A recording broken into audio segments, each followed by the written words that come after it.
Oh yeah. Okay. That's it. Okay, I started the virtual cam. Should be good. All right, there we go. You can see me, right?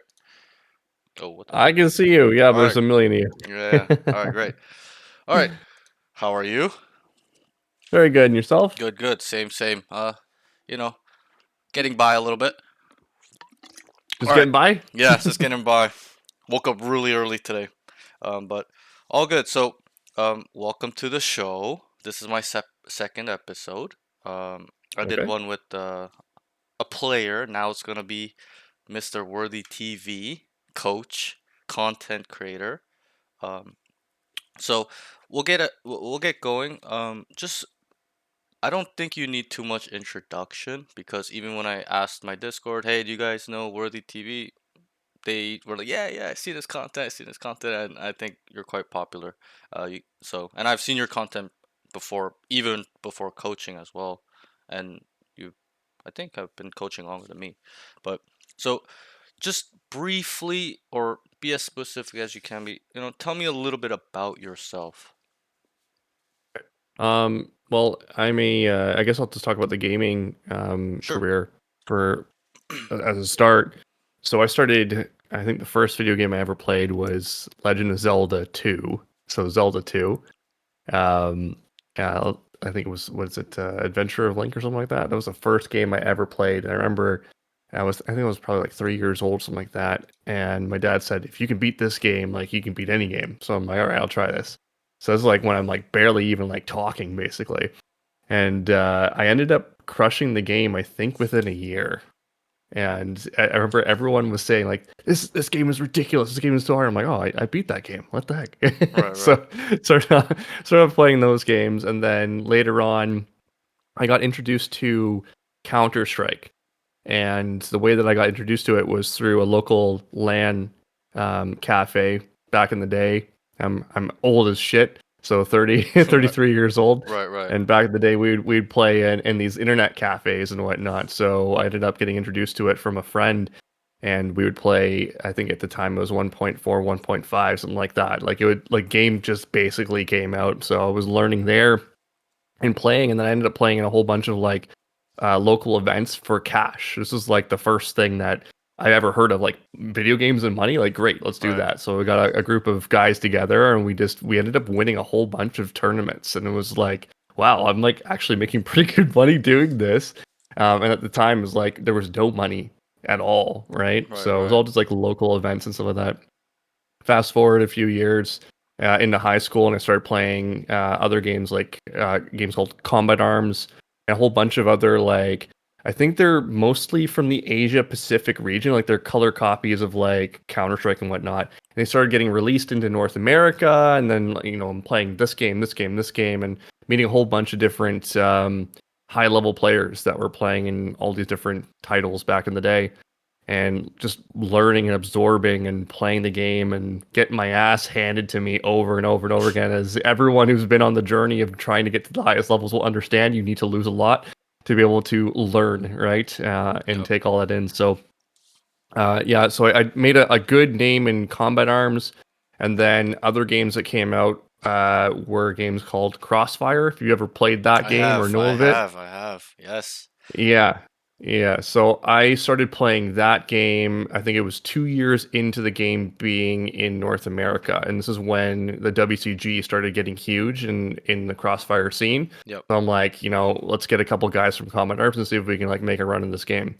So I brought a few guys over, and I was competing in the Canadian qualifiers for Crossfire.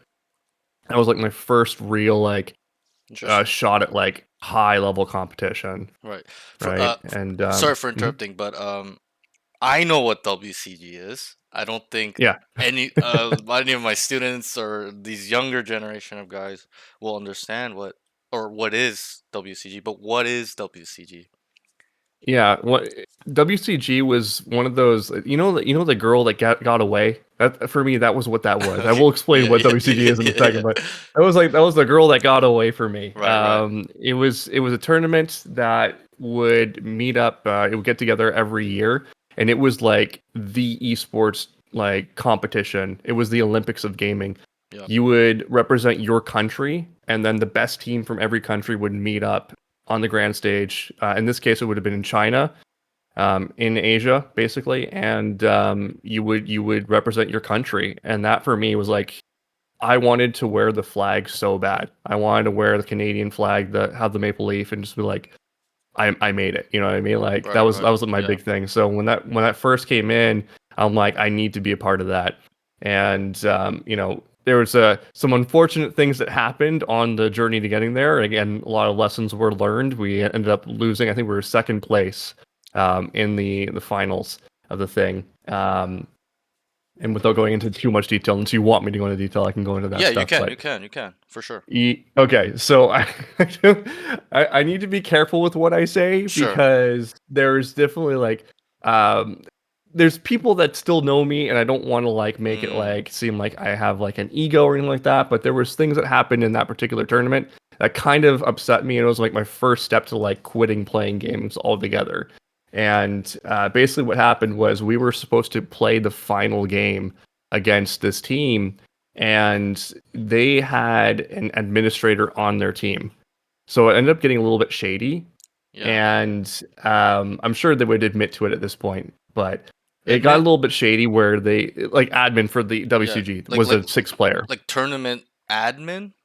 Yeah, yeah, yeah, yeah. That's quite strange to me. It was very strange. Yeah. And here's the That's thing, like a lot of your students don't realize how spoiled they are. And I'm sure if right. you come from like a generation where I played games as well as where Yeah. you probably played games, Yeah. like it was the Wild West. Like you were Yes. playing against cheaters all the time. You were playing in some form of cheater all the time. There's the stacks or the odds were always stacked against you. Right. And honestly, I credit those cheaters for making me as good as I was Yeah. because I literally had to like be ahead of them in their brain and pre-firing angles before they even got there. Yeah. So I Yeah. could like see them through the walls without even cheating, sort of Right. thing, right? Like, But yeah. You're always at like yeah, a disadvantage, and then it's like yeah, unfair, but it makes you better because if you can kill cheaters, then it's like, bro, like you can kind of compete, yeah, right? Yeah. yeah. I always treated it as like a blessing later on, but in the moment when you're competing for money or competing for a place and like your dream position of getting onto the Canadian team or something like that, like there was always a problem. Like so those guys that we competed against the Canadian team were not cheaters at all, but they definitely had some administration that were, I believe, supporting them. And Hmm. what ended up happening was they had that direct contact of when the final game was going to be.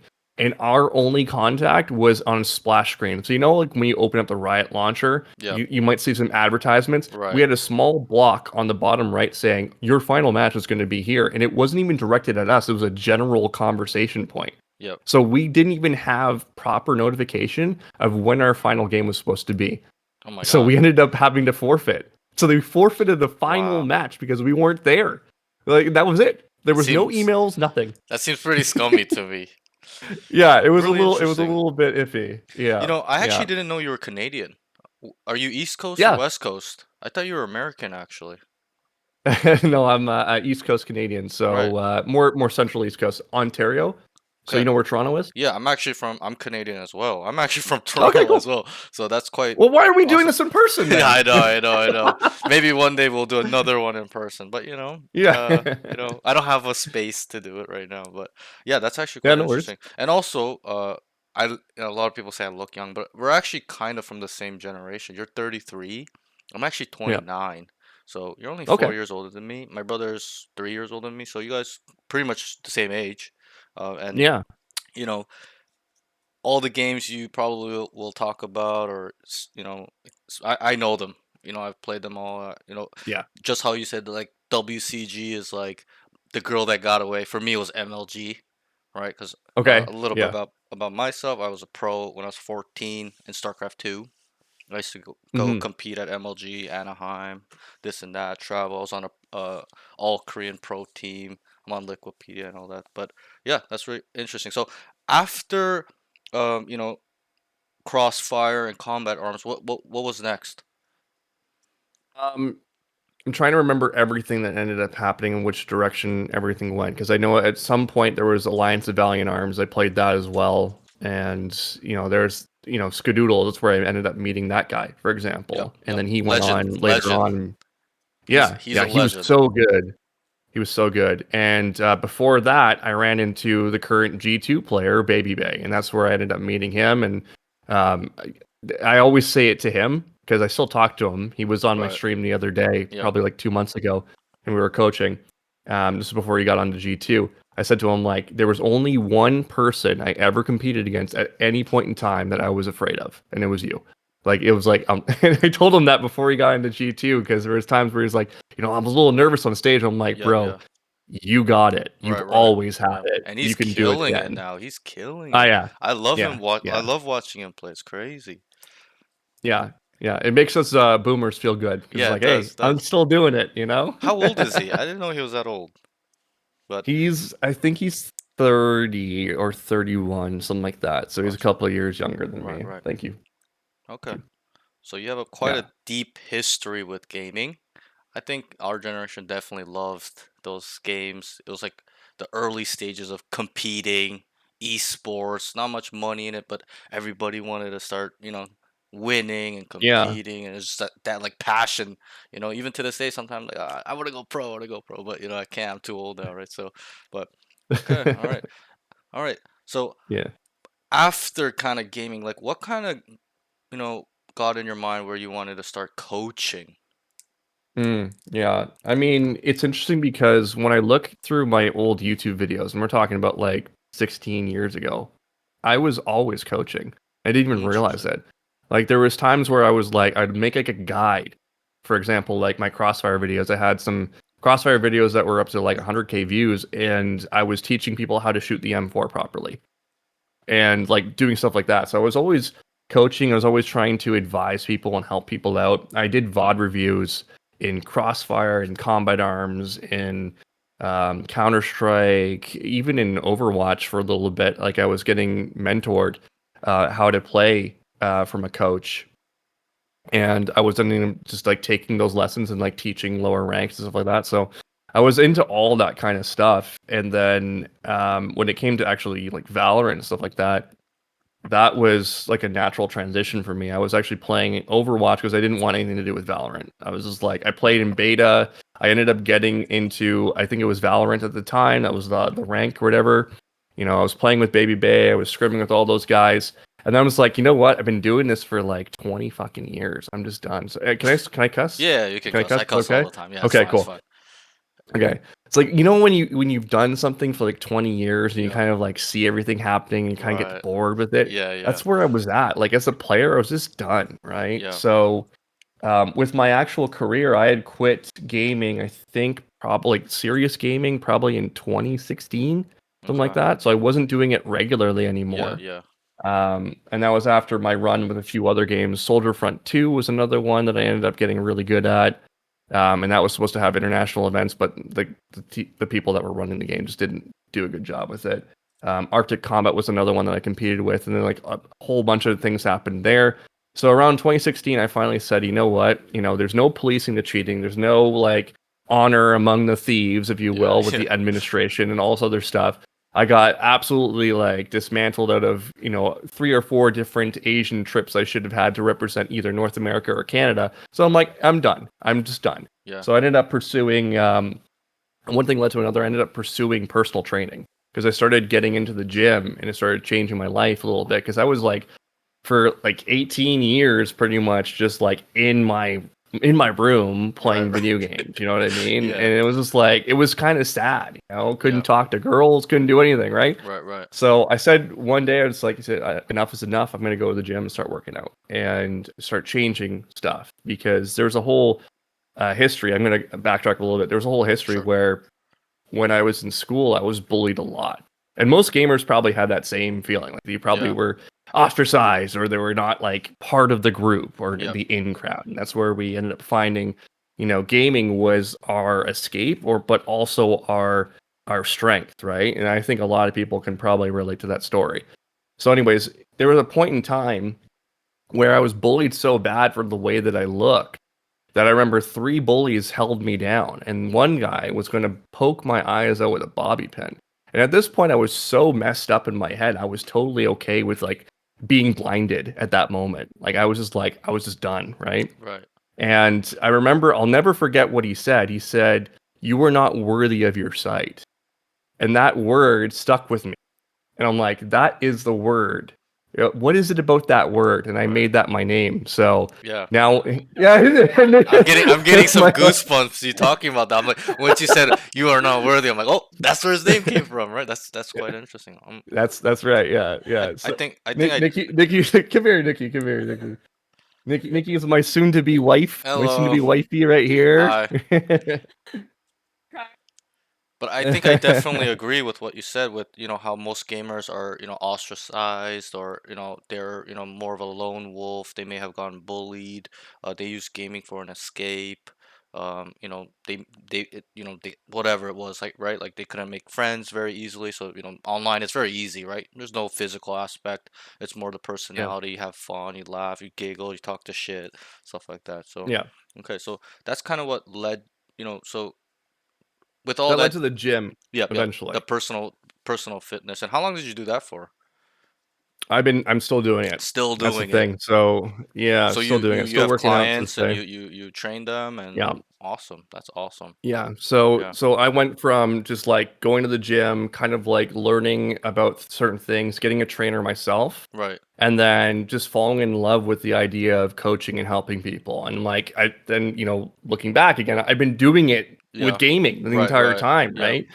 So yeah, I've been a coach probably for like 20 years. All the time that I was playing, I was Yeah. like, oh, these little secrets, I can like teach this to someone or this little thing, right? Yeah. And then yeah, so then the personal training, I've been doing it now 10 years, still training people in the gym to this day. I have a full roster. That's my full-time job.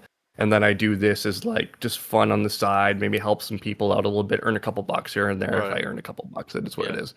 You're But you're like a double coach. yeah, Physical yeah, coach, mental, fundamental gaming, mechanical coach. That's pretty yeah, awesome. yeah, Yeah. yeah. And I got mentored by a high-level mental coach that has coached like Olympic athletes and different professional athletes and whatnot. So I've taken a lot of the lessons that I've learned from him, my own experiences of playing the game and how the feelings go through it and what goes in your mind. And now I've put all of that to one practice where I'm helping, gamers in the moment. Like I know what you're thinking in this moment because I've been there, right? Yeah. And I know exactly what you need to be said or said to right now to be able to deal Right. with that, right? So a mix of experience of doing it at a high level, but also then learning it from amazing coaches, people that have guided me through not only just the personal training and the physical aspect of things, but also the mental things, right? And then Yeah. putting that all into one package for being a coach. So it was a natural transition. It's been something I've been doing for a long time, decades, right? Yeah. So I think it's you know, I usually say this too, where it's like sports, business, traditional sports, business, gaming, any game, they're pretty much correlated. They're relatable. You can transfer skills over, through yeah. usually the mental side, certain, aspects that are very similar, stuff like that. I've been an athlete my whole life. I'm not sure if you were, but Mhm. when I look at traditional sports, and that's I think why a reason why I was really good at gaming too was uh, being good at traditional sports and you cross over, it's like, wait, it's the same thing, just got to kind of shift certain stuff. But I find that quite interesting that you've been coaching for such a long time. Yeah. But that's Yeah. that's that's awesome. Okay, so let's move on. So this question is a small question. You don't need to, we don't need to break it down too much. But will we see you play content of you playing Mhm. grinding Valorant? So I have already shot. So I've gotten a new account that was just like, I can't remember if it was bought. Someone just gave it to me basically, and it was set to iron. And I started playing on stream and actually recording like a retired to Radiant series. Okay. Um, I honestly like I played it and so I made the Iron account gold. I think I've got like 5, 6 games into it. I need to put a lot more time to rank it Yeah. up. And that's the thing is that I have this constant battle in my mind of like, do I want to really put all this time into this? Yeah. Like, what is it that I'm trying to get out of it that I haven't already done before? Right. And it's really irritating for me to play the game. It really Yeah. is. Like Yeah. I can't enjoy it. I Yeah. really can't. I, I I have I only asked that question because like I was looking at your YouTube and you're like I could not see one video of you playing besides like 5 years ago where it was like you're in like I think it was like bronze or something and you're or beta I think it was beta, but yeah, I would yeah, love to see you it was play, beta. see the boomer aim and the boomer brain and really shit on these kids, man. Um, yeah, I've got a lot of footage of me playing like in the last little bit, but it's all in unlisted stuff, and I usually have it under like paywall because it's like the people that actually want to invest their time with me, and like, okay, I'll show you some stuff. There's a lot of Mm, people that want to see proof of me not being good. That's the other thing. So I'm like, if you want to see that, then pay me. You know what I mean? yeah, Like, yeah. you Right, know what I right. mean? That's fair. So That's fair. Okay. and Yeah, I will not hide it in terms of a skill, in terms of where I'm at yeah. compared to when I was competing and doing 18-hour days. Nowhere near as good as I Of was, course. right? Yep. Nowhere near as good as I was. Yep. So I'm not gonna sugarcoat this. This is not gonna be like a I'm gonna be radiant in like 5 days. It's not gonna be like a Curry thing. Right, It would right. take me probably a full year to get back to where I was, so Yeah. I can actually compete again if I really wanted to.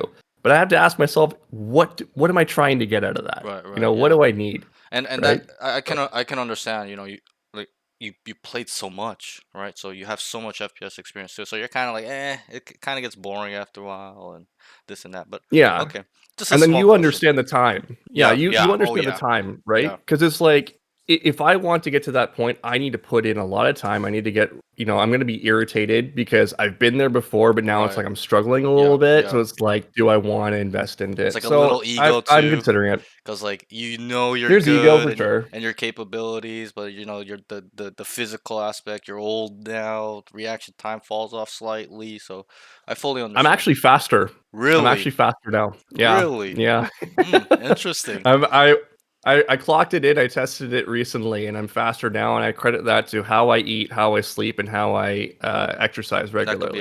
That could be So definitely a big contributor to why you're still sharp, yeah, right? You're talking about the human reaction test. What's your score on that one? yeah, What do you yeah. get? What do you get? It was 1.6, 1.6, 160, 0, 160, 1.6. Yeah, 0, 1. 160. Yeah, 160. Okay, Yeah, yeah, well, yeah, that's pretty good. That's quite fast. I'm yeah. around When I there was a too. kid, it was 1.8. When I was a kid, it was 1.8. Really? And honestly, yeah, because What the I hell? again, like I was not healthy. I was not healthy back then. Mm, Have I known what I know now? yeah. I probably would have killed it even more as a kid for 100. sure. 100 ms. Yeah, Wow, that's yeah, actually yeah, pretty fast probably. for your age, honestly. I'm around the one Yeah, six right now, so I think before I mhm, was like 1.4, but for me it's fallen off. I was, yeah. COVID, I got fat and etc. Anyways, so it's okay. So let's move. This is a small question. I was just kind of curious to see if you would, I could see you play in the future. But so the next question is, um, in terms of as a coach, okay, what is important to you to help players? Like what are the main things you are really important as a coach, maybe for people, people that want to be a coach that are watching? Like what do they need to really focus on to help people, maybe not even players? So, is the question more so if they want to become a coach, or is Sure. it Or we can just go with just what is important to you to help people.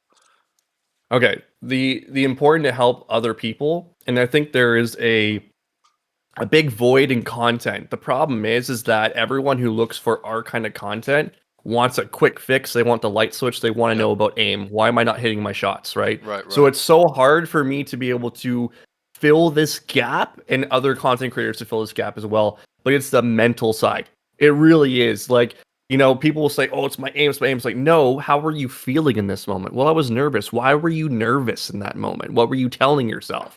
What was the story you had in your mind, right?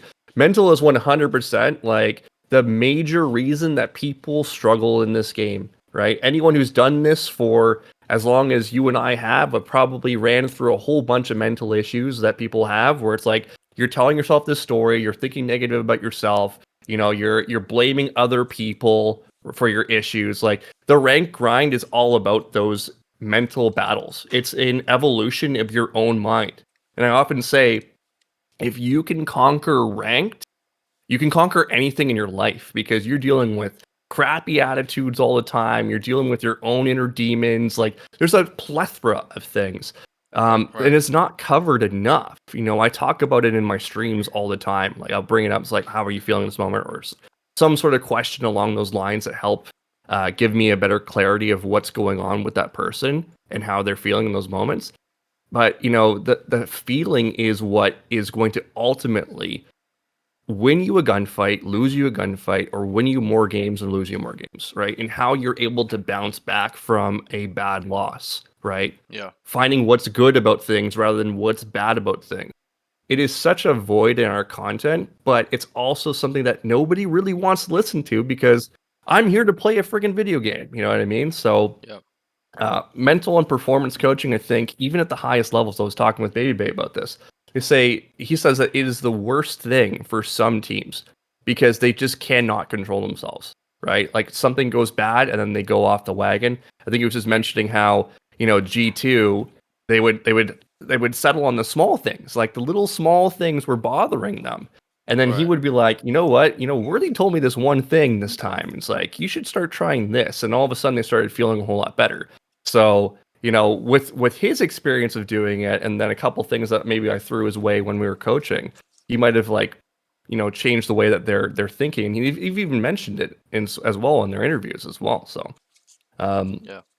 but yeah, it's mental is 100%, and it's hard to really lock it down into one small, easy conversation or Right, topic, right? right, right.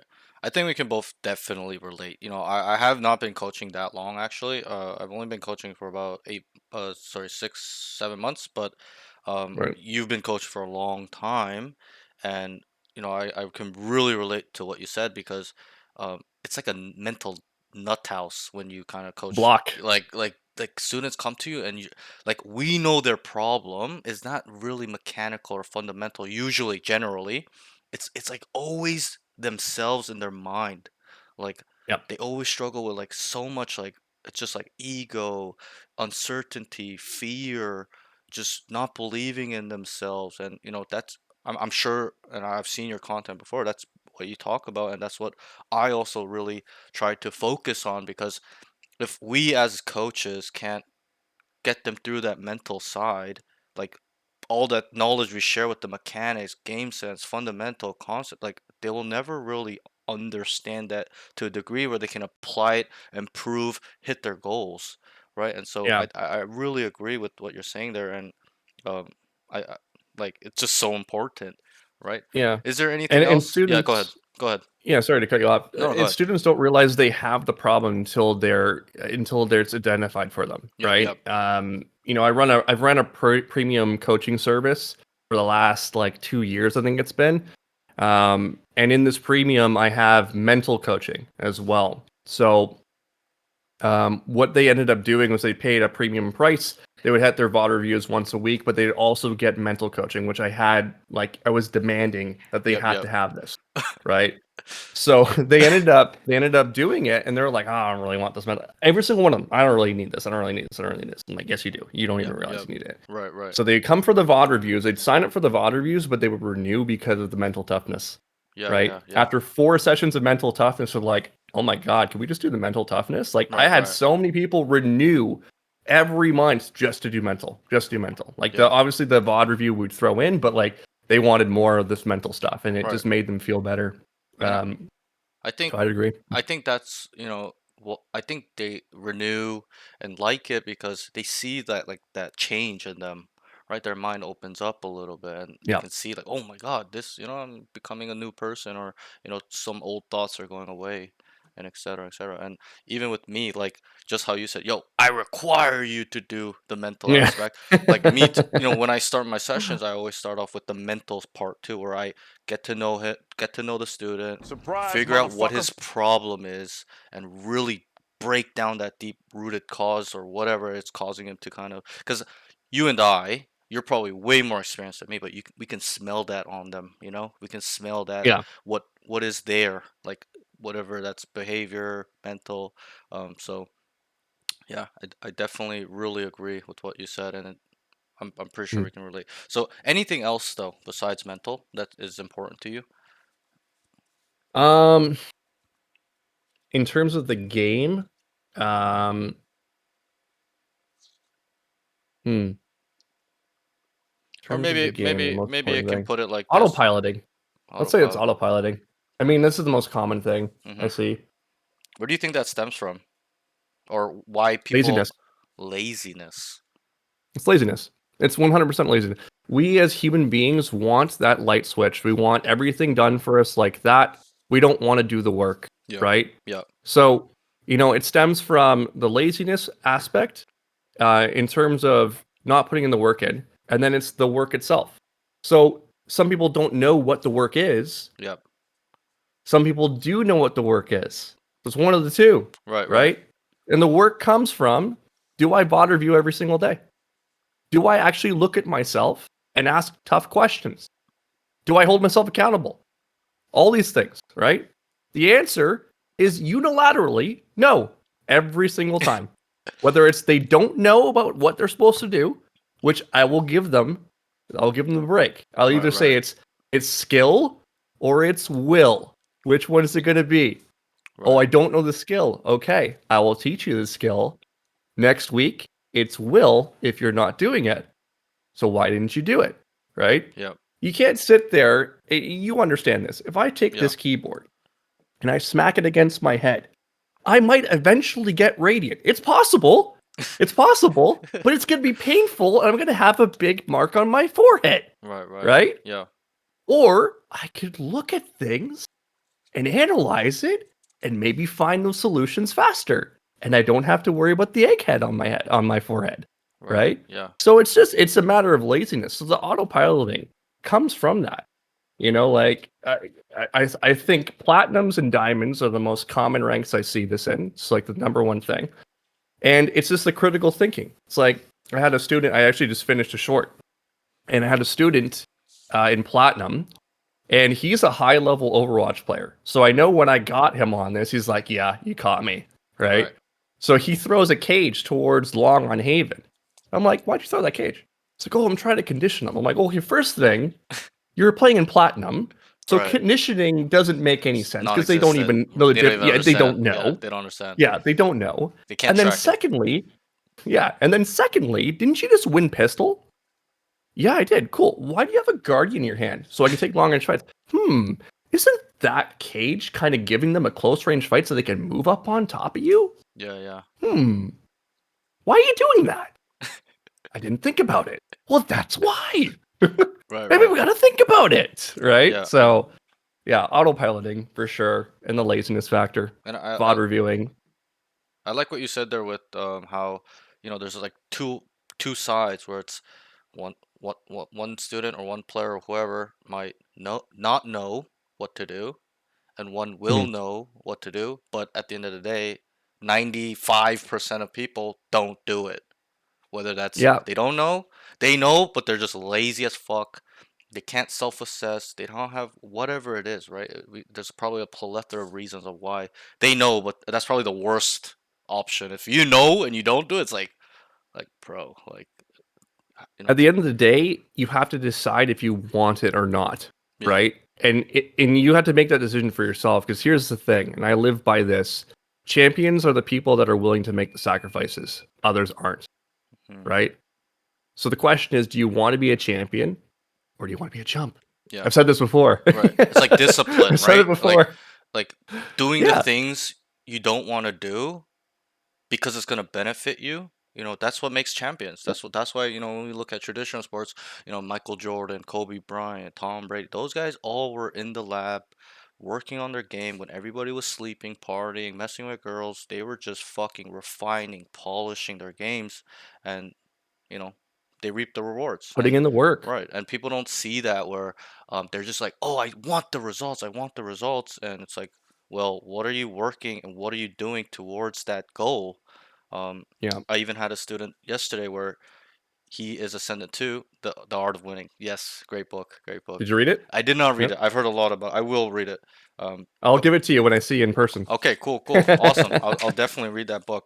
But I had a student yesterday as well where he's ascendant to Immortal One Peak, and he's like, well, and I asked him how many hours do you put in a week, and he goes, I put like 10 hours a week, 10 hours a week, 5 hours on the weekend, 1 hour a day on the weekdays, and I said, okay, so what's your goal? what do you want from Valorant? And he goes, Radiant. I want to be on the first page of the leaderboard. And he's like, and I was like, okay, well, are you willing to put in more time to go towards that goal? And he goes, well, nah, not really. I'm gonna start putting in more hours when I'm Immortal 3. And I'm like, bro, you're not gonna get to Immortal 3 unless you go through the process, the hours, the effort, and he could not understand it. He kept trying to justify how he was like, nah, nah, nah. This I was like, bro, okay, you gotta really put in that time, effort, start self-assessing, take accountability, like you said, or you're just gonna Yeah. be stuck forever and start regressing because the general population is improving every day and you're Yep. just stuck. Like, it's just common You're standing sense. still. Yeah, you're standing still and they're moving it past you, and that's how it is in gaming, business, life, and whatever. So I think that is really good information. Yep. Go ahead. With those people, I find, and this is what I've learned from even my mentors who have coached me on like mental and stuff like that. They say a good coach is not one that gives the good answers. It's a coach that gives the good questions, right? So if you ask the right questions, you are the better coach in some of these mentors' minds, right? And I agree with that because in your scenario, for example, you might say, I'm looking to have you do this many hours or whatever. Right. And that's giving a good answer. And as right as that answer could be, it's sometimes better to get it from the person themselves. So the way that I would phrase like your scenario, for example, is I would say, let's look at Curry because Curry is a top player. He gets on the top leaderboard the way that you look at it, right? Yeah. In your view, what do you think you would need to do to be on that top leaderboard? What is it that you're not doing already, right? And Yeah. have them come up with the answers. I need to Right. do this. I need to do Yep. Yep. this. I need to do this, right? Now they're saying it themselves. So now they're holding themselves accountable, right? Right. And then if their answers are unrealistic, I look at tracker.gg and I say, hey, let's look at Curry right now. Let's see if what your perspective Right. is correct. Interesting. And then sometimes they're shocked, Right. right? They're realizing how many hours they're actually putting into this. And I'm like, by the way, this is only ranked. What about their scrims? Right. The range. How many are? Right. Yeah, the PMs. Yeah. range, the death matches, right? Yeah. Yep. The aim labs, the VOD reviews they're putting in, right? Right. All those hours, right? I think this is So, a did you think yeah. about that? Yeah, Yeah. I think that's really great advice, even for me, where I do try to open up their mind where they can kind of say it as well. But you know how some people Yeah. are, they're very, thick brickhead. So I think it's my personality where I'm very like boom, boom, boom. Come from an Asian household, so it's like, I try to Hmm. really get to them by being really stern and giving them the answer that logically makes most sense. But I Yep. think I should definitely try that as well, where you know I'm It questioning. helps empower them with confidence, Right, right, right? yeah, You ask the right questions and then you get the answer to them and you say, that's it, right? exactly, Or yeah, you redirect them a little bit more. And I right, felt that's really helped me a lot with coaching in general. So, something to okay. think about for sure. Could autopilot also be like, lack of focus? Just they're just Yeah. ADHD brain, just new gen, just TikTok brain, just can't focus on just one thing at a time. They're just all over the place. They don't know how to lock the fuck in. Yeah. Well, you know what? That's the other thing is that compared to our generation, like we had montages, we had a bunch of different things like that too. And like it's fine. But with this TikTok generation, the content that is out there is like wiring them to go for the clip. I swear to God, like Right, right. I remember when I first started this, I looked at some of the players I was getting. I'm like, if you ever did this in my time, you would never get on a team You get ever. flamed. You get flamed. You are Yeah, literally throwing, right. right? Yeah, Like you would be kicked out of the server. We'd rather play 4v5. You know what I mean? Like it's just like it's so weird how this generation has evolved in the gaming sphere yeah, where that has been kind of the case. Now, in terms of the ADHD, what I have found is that the people who have this condition actually are really good at hyper focusing on the things that they like, Mm. right? Yeah. And this is why that clip thing is becoming a big issue. So, really, with those people, what you have to do is you run through a drill called the desire nullifier. This is something I can give this to you right now, Sure. actually, as a little tool for you. Yep. And I can even run you through it at some point. Yeah. So it's about taking the root desire of what these students want, which is like that beautiful clip, right? And then talking about how that's overrated compared to what they really want, which is the shiny rank, right? The JPEG that Interesting. they're going after. Right. Right. So you're redirecting them on what it is that they need and what they need to find, excitement on, right?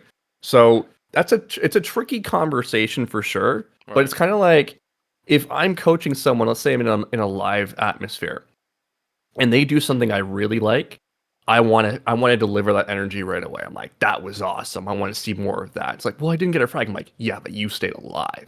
Yeah. You were alive that whole round. That was so sick. I love that you're breathing. Right. Right. Right. Keep breathing, man. Like Yeah. get into it like that. So you start like getting them engaged on the excitement factor of staying alive. Keep your D Yeah. low, man. Keep your D low. Don't put that thing up high. Yeah. That's what I always say. They like that shit too. So Yeah, I can really relate with that. Where like I try to with my students as well when I do live sessions, like um get them really hyped up and praise them a lot when they make the play that's not a fucking one running it down, headshotting yep. five people, but they made the disciplined, most optimal plus EV play where in the long term it's gonna always, or maybe not always, but over the Have long a term, higher chance. higher chance to win Yeah. the rounds, win games, just and to gain edge, right? And I Yeah. think that's really really important. Yeah, with what you said, it's really really Yeah. cool. Okay, so let's move on from this conversation with autopiloting. But so the next question is going to be, um, what should the general student focus on? And we'll kind of break this down, but we'll start with what should they generally focus on mechanically? That's what we'll start with first to improve, because like we talked about, like people are just they know they don't know and they don't do it. So maybe they need to hear it from you. Some of my students as well is the same, where I tell them, I walk them through it still, I give them playlists, give them resources, show them how to do it properly, and womp womp womp. They show up the same person, right? So, to you, what does it? And this question will be more like, towards the mid level, maybe mid level and lower, diamond lower, Yeah. maybe not high echelon, obviously. So, to them, what is generally what they need to focus on, to start improving in their mechanics? To Yeah. you, to you. Okay. So, I come from a generation where aim labs was not a thing, right? We played the game and got better through the game. Yes. And I'm a believer that I shouldn't have to download another game to get good at the game I want to get good at. So I'm one of those people that will be like not anti aim labs because I think there is a place for it, All right. even though it wasn't in our generation. There is a place for it, but I don't think it's as emphasized or should be as emphasized as it is right now in the modern content that's being released all the time, right? Mm-hmm. You look at someone like, I think his name is Maddie, Voltaic Maddie or something like that. I might be messing this up, but this guy has not hit Radiant, right? Okay. So, but he's the best aimer in the world or something like that. I think it's Maddie Overwatch, maybe. I'm not sure. I can't remember what it is, but Sorry people to talk interrupt, about it. but in aim trainers or Aim trainer. Yeah, okay, yeah. okay, He's okay, like best in the world in aim trainer. okay, He okay, hasn't hit Radiant, right? I think gotcha. he might have gotten to Ascendant, maybe Immortal, something like that. So like Right. clearly someone who is the greatest aimer currently right now, or one of the top 10 in the world, you can't really just use aim and say, okay, I'm gonna get to Radiant, Right, right? right, But it's like so emphasized on that. Um, what needs to happen more, and I talk about this a lot in a lot of my shorts, is something called the mass protocol. The mass protocol. And you do the mass protocol, you've played at a high level, you don't even realize you're doing it. It's my way of kind of breaking things down. Anytime I have a protocol, I try to like attribute words or something that people can kind of remember.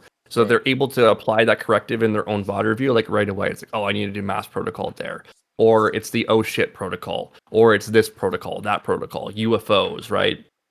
So the mass protocol in a sense, is you just basically going through the motion of properly taking a gunfight every single time. No matter what happens, you just take that gunfight properly. So even if you get a bad result out of it, you stick to the system. It's move, aim, stand still, shoot. That's it. You're Right. marrying the movement with your aim element. Now, when I go back, if I just rewind a little bit, the aim element in Valorant and Counter Strike and tactical shooters is actually way more minimal than a lot of people will say. And I'm going to get a lot of people giving me hate for saying this because they want to push their aim product. It is what it is, Right. right? Yeah. And like a lot of these high level pros, they're not doing, I'm going to say this straight up, let's be honest, they're not doing as many aim labs as they claim they're doing, Right. but they're getting paid good bucks to say that they're doing it. Let's be real, they're playing the game, right? Um, so the way I look at it is that in mechanics, especially in the lower ranks, and then leading up, and I'm sure Alexander would say the same damn thing, is it's 90% movement, 10% aim. Okay? I define aim as taking my mouse and moving it just to the head. That small little micro adjustment. That's it. The Yeah. rest of it is basically going to be through the movement. And you would probably know this. You've played at a high level for yourself. Do you want to flick across the screen or do you want to make a small micro adjustment? What would you prefer? Make a small micro adjustment. Exactly. Right. Now, if we go into aim labs and we go into all these wonderful scenarios with dots pop up on your screen, oh my God, so great polka dots. I love this. Right. How much are you moving your mouse to click on all these dots? How applicable is that to Valorant? If you're playing properly with your positionings proper and everything's good, your movement's good, you're stepping out, you're moving your mouse like this much, this Yeah. much, Yeah. this much. You're When you're really good, right? right. Right. Look at Alexander. He's one of the comm aimer guys or whatever. Mm-hmm. The dude barely moves his mouse. Like he can have a small mouse pad. He barely moves his mouse, right? Yeah. Sometimes you'll get caught. When you get caught, Right. that's the aim labs coming in. But don't get caught. It's that simple, Yeah. right? Yeah. Don't get caught. So I'm one of those players that will say, or not players, but coaches that will say like, sure, do the aim labs. I think there's definitely value in learning how to get mouse control, especially if you're like brand new to mouse and keyboard. Right. Like get Right. some mouse control down. You've got a great tool there, right? And then for the later player, let's say you're in pro and you're trying to get that little edge. It's all about the percentages. Am I going to be just like 1% better than the other player? Right. Might come from your aim labs, right? But for everyone else, if you're spending like more hours in aim labs versus playing the game, I'm kind of questioning your priorities at that point. That's the way I like to look at it. And there's going to be a lot of people that have opposite opinions, and there's a lot of people that are getting paid big bucks that will probably have the opposite opinion as well. But they all know deep down what's going on. Yeah.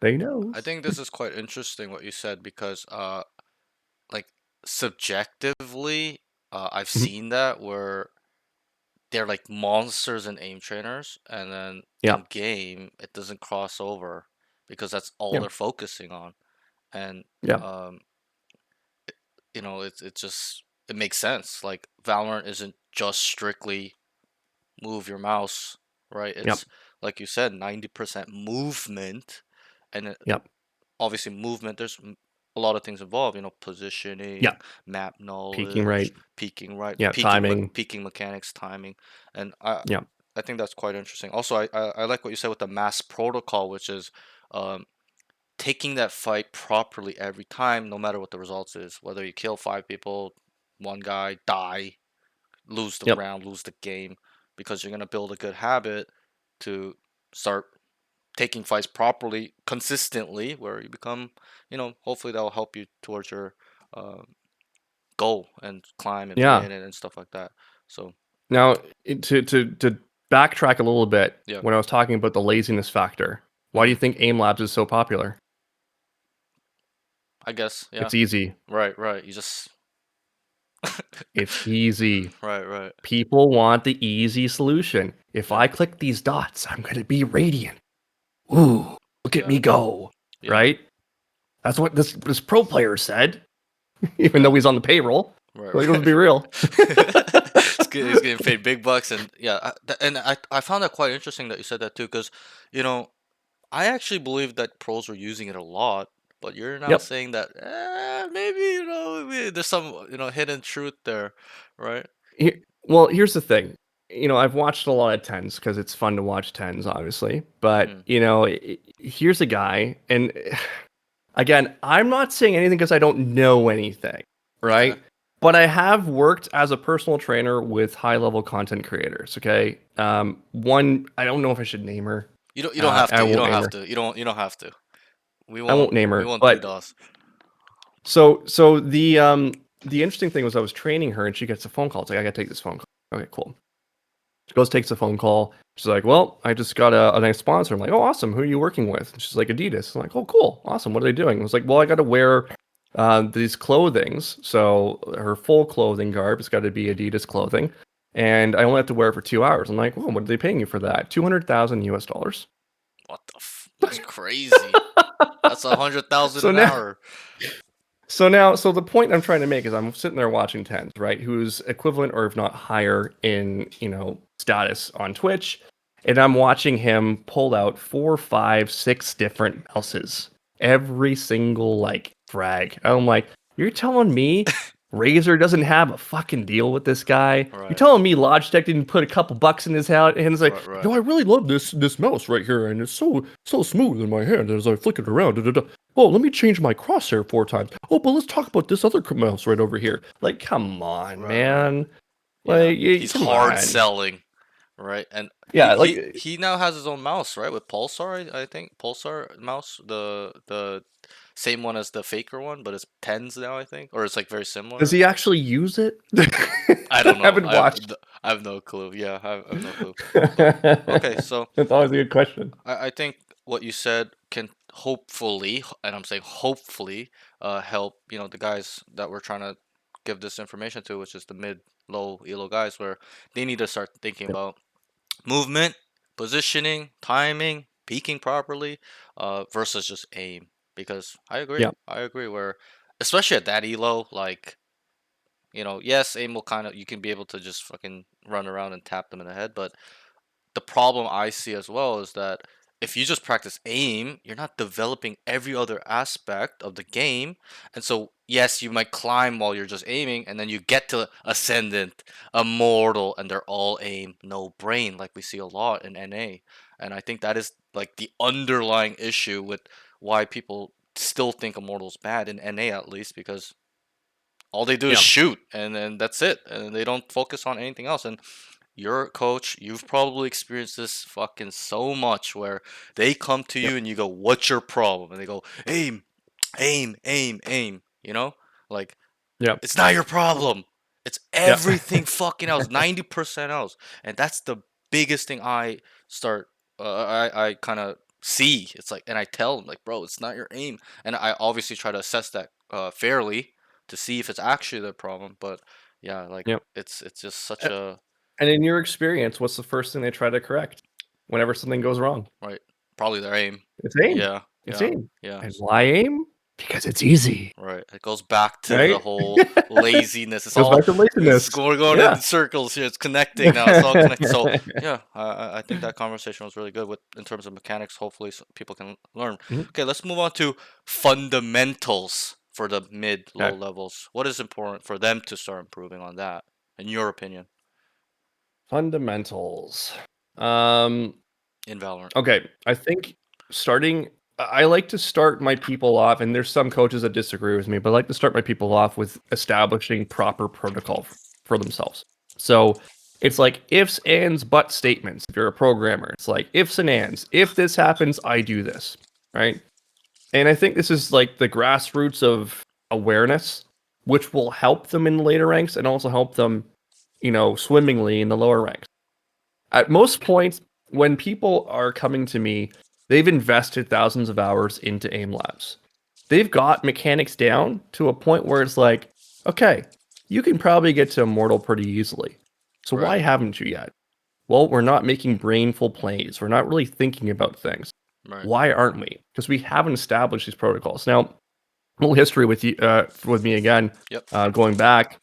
I've been as a player. I was coached by some of the top level talent in North America.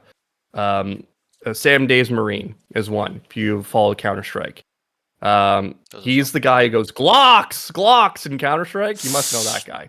No, you No, gotta look no. it up. It's hilarious. That might be a little bit before my time because I did play Counter Strike, but anyways, continue. Jordan Nothing Gilbert. Jordan Nothing No, Gilbert. no, I'm Hiko. You Hiko. know Yes, Hiko? yes, yeah, I know Hiko. That's his teammate. Okay, Hiko's okay. Hiko is Jordan Nothing Gilbert's teammate. So that's one of the other guys. Josh Gilnesan. Okay, you didn't follow Valorant at the beginning because Josh was playing Valorant. I did, but He was playing for T1. I don't recognize his name at all, really. Yeah, Yeah, he was playing for T1, and then he brought a whole bunch of like Counter Strike players over, and they were competing in Tier 1 in Valorant for a long while. So gotcha. these guys were all of the people that like taught me a lot of this stuff that I'm about to say. Okay, Protocol. yeah, If this happens, you do this. If I were to say to you, Parks, 5v3 situation, how should you normally play it? a 5v3 situation. I mean, we Yeah. have multiple options. We can take some risk. We can play super mega sweaty safe, right? And it would depend on the situation. If it's post plant, not post plant, we need the entry and scale, Yeah. stuff like take the I side. think I think you saying it depends is a good answer because Right, there's always going to be variation. But exactly. if we were to take a percentage, if let's say you're on defense and you're in a 5v3, Yep. would you advise a student to run up and take a fight, or would you advise the person to probably stay back? Stay back and keep the number advantage. Stay back, yeah. Right. This is the textbook of tactical shooters. Right? It's always been like this from the beginning of time. If it's a 5v3, I do this. If it's a Right, right. 5v4, I do this. Mm, If I'm down numbers, I'm taking more perceived risk. right, right. Just laying this fundamental down for people Yeah, helps them open their eyes to what I need to do in this moment. Now the exactly. trick is teaching them the skill. And the skill I found most recently to be the most effective way is through Swift Play because it's a non stressful environment. There's nothing on the line where they can practice reps of doing this. Right, What right. happens is I advise the person whenever a kill goes off, I want you to immediately look to the top right of your screen, see who won that gunfight. You will immediately call out 5v4 situation, 4v5 situation. You'll call it out in your voice comms, which is a good thing to do because a lot of times people in your ranks aren't going to pay attention to this kind of Yep. stuff. Mm-hmm. And they might know the protocol as well, but they're not paying attention, so they don't know what they're supposed to be doing. Then they end up going to feed or vice versa, right?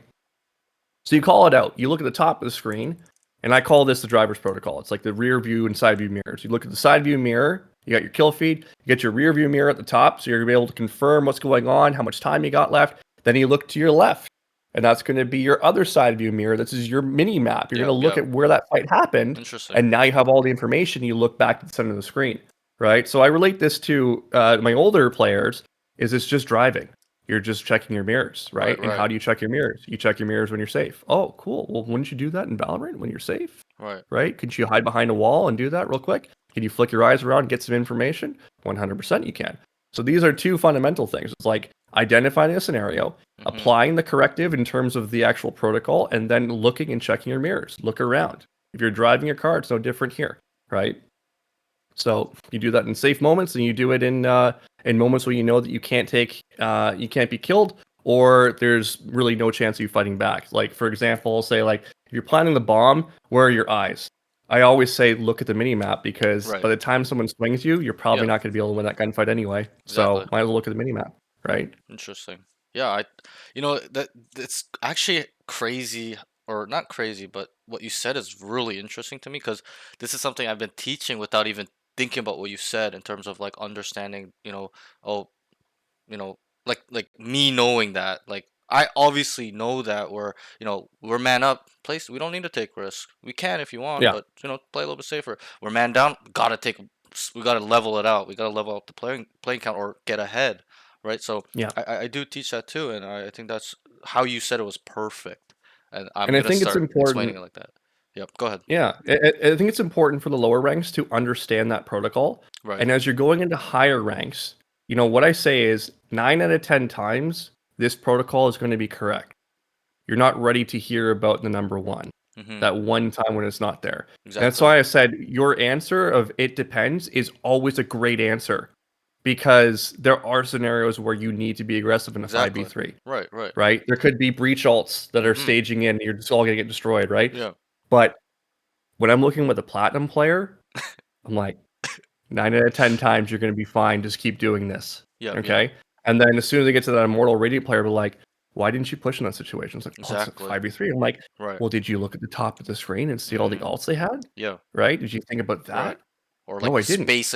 space that was like free where you can capitalize and that can develop into a timing or much greater value of just boom instant winning the round or instead of just Yeah. kind of giving them some leeway, and I really like that. I also really like how you talked about the mirrors, checking the mirrors. I think this is something where the mid elo, low elo, even immortal players struggle with. Mid mortal Yep. lower, like they are just so unaware. Their Yep. minimap awareness, their POV awareness, like directional audio, it just they're just so lost in the sauce with just Yeah. looking for a fight, right? And I think that's a Right. really good way of putting it, the way you said. And Mhm. yeah, I think that's beautiful. The other the last one I'll leave you with is something that I learned from a guy named Islands, okay? You wouldn't know this guy, but he was one of the top players in Combat Arms. Okay. And I was always about for me, again, this is it's a strange thing with this community, right? And this generation. For me, whenever I entered a server and someone was, in this case, smurfing on me, Mm-hmm. I was excited because I knew this guy was better. And then what I did was I added that person and said, "How did you destroy me?" Right? I Right. searched it out, right? So this is another part of this whole story, but so I searched it out. And any time, like if I ran into Jordan Nothing Gilbert into a game, I said, "Can I buy some time with you so you can review my VOD real quick?" Like this is when coaching wasn't really a thing in Right. Right. Counter-Strike, for Yeah. Yeah. example. So they would look at my VODs and like sometimes I'd have them 1v1 me so I can go and fight them because I want to fight the best guys. I want to be against the best guys, right? Right. So, anyways, in this particular moment, this was my first time doing this, and it was with Islands. And Islands was a legend of combat arms. He was the guy that was able to like manipulate the entire game so that you couldn't even see him. He was shooting you through walls. So I'm like, I need to learn from this guy. So he was teaching me the mechanics, but I'll never forget what he told me, and something that I use in coaching to this day. The path to victory is through the eyes of the opponent. And I sat there thinking to myself, what does he mean by that? And he left me with that. Mm-hmm. And then eventually I figured it out. In this particular game, it was manipulating the game so they could not see you, right? But you could see them. In Valorant, it's about using the network to your advantage. When you're taking a peek, for example, they cannot see you for a fraction of a second, Right. right? This is peeker's Yep. advantage. If I'm in their shoes, what do I not want me to do, right? Let's say, for example, I'm defusing the bomb. Right. Oh God, I hope they don't peek me at this moment, right? Like Yeah. that 3 second moment Right. when you're about to have it. Hope they don't peek me in this moment. Right. That's what I'm gonna do. I'm gonna peek them in that moment, right? So you look from their side. It's Yes. an empathetic view, Right. and that will give you the victory. Yep. Again, people are too lazy for this stuff. That is Right. want the frags, Yep. Yeah. right? Yep. And I think that's something that is really important. Something I teach as well, where you put yourself in their shoes. It's so easy to play. You become a map hacking god when you can just freeze in the moment, and it doesn't take 5 seconds to freeze that moment. It needs to be Yeah. milliseconds, and Hmm. having that thought process of like, what do they see? What do they know? What are they feeling? What are they communicating? And you use Yep. that against them. And I think Right. that is really, really interesting. And I'm gonna be honest, I don't think many people really think about that or care They to. don't, Like and it's it like, takes bruh, time. it does take time. I Yeah. definitely did not have it until maybe, it took me at least 2 years from playing um Yeah. to really develop that. And but going back to what you said with being excited with Smurfs, playing against good players, I think with this generation as well, it's like they are not built like us. I feel the same.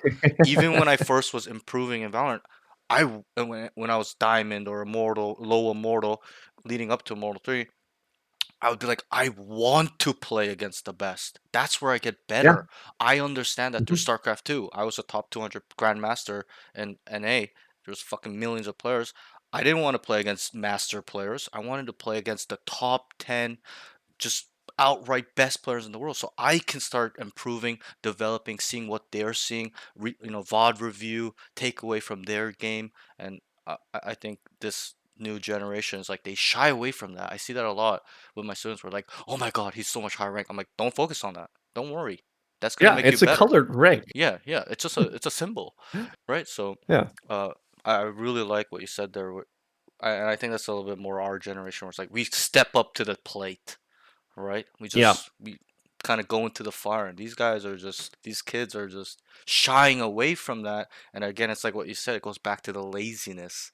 yeah, It's a part of that. It's like, I don't want to try hard against him. I don't want to give him my all effort because he's better than me. It's like, okay, well then, you know what the result will be in terms of your progress, your mind, stuff like that, yeah. improvement. So yeah, Everyone's in their own like learning journey yeah, for when sure. it comes to challenges and dealing with certain things, right? Mhm. Um, and maybe not in this lifetime they're ready to take that challenge on, but it's you use someone like Baby Bay for example. He's running into Smurfs every VCT match. If Yeah, you think about it, yeah, right? Because of the lack of experience playing at that level over years, right? He has to right, relearn everything, exactly. but he's defying the odds. So if he can do it, why can't you, Yep. right? Um, you know, in our society, failing and suffering is not um it's not Praised. highlighted. Right. It's not Yeah. praised. Yeah, Yeah. exactly. Yeah. It's not praised. But you look at someone like I love referring to Ed Sheeran because I think he's fantastic, right? Great, great singer, great musician. There was a point in time where he was not that good. He was really bad, in fact. Mhm. And he actually, if you look it up, he was on the Howard Stern show, and he was saying, he's like, yeah, he's like, Ed, you must have been born with this God-given talent. He's like, no, I had to work at it. I had Yeah. to fail over and over and over again. I had Right. to tell people that I should get another job, right? But I Mhm. stuck it out.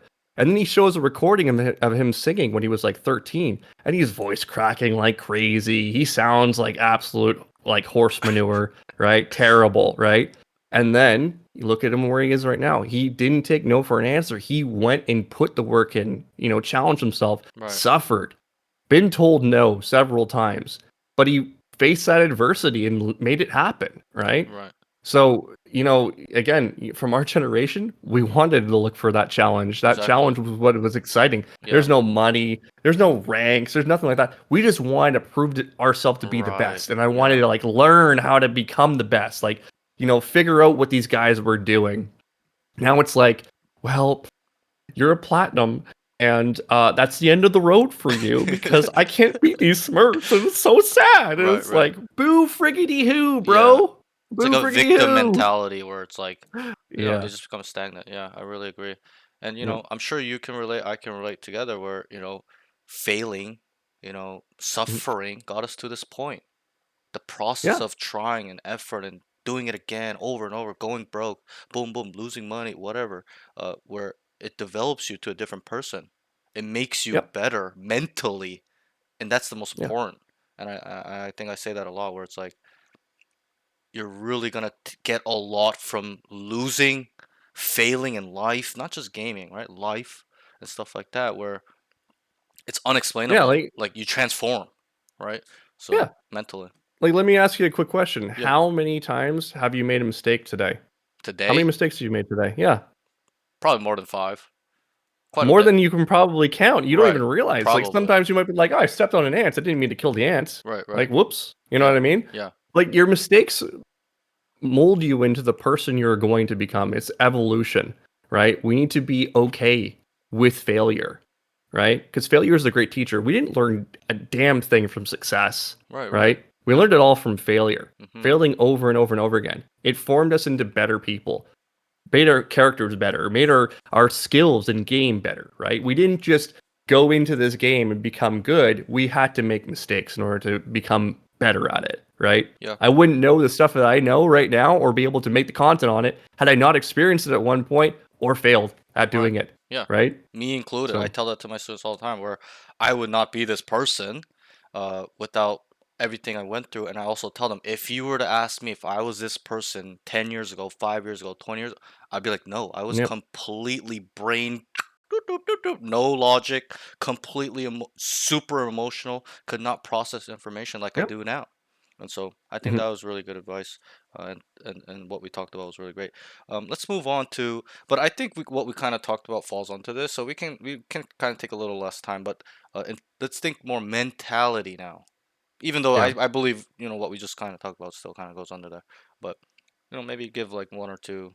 What's what do they need to focus on mentality wise, in your opinion, that's gonna help them improve, hit their goals at the mid Yeah. lower level. So having a short memory is super important, but also having the ability to look at your stuff and your mistakes is going to be an important piece too. So it's not letting you off the hook to not FOD review. Right. However, this is something that I think might I have to ask Baby Bay if he said this to the guys or whatever in G2. But it's something that I think I kind of sparked in his memory because he used to do this himself. He used to say it's always 0-0, no matter what, right? And the way that I said it to him was that every round's a brand new game. He's like, oh yeah, everything's 0-0. Because I remember I had the clip. I think I might have been into a short.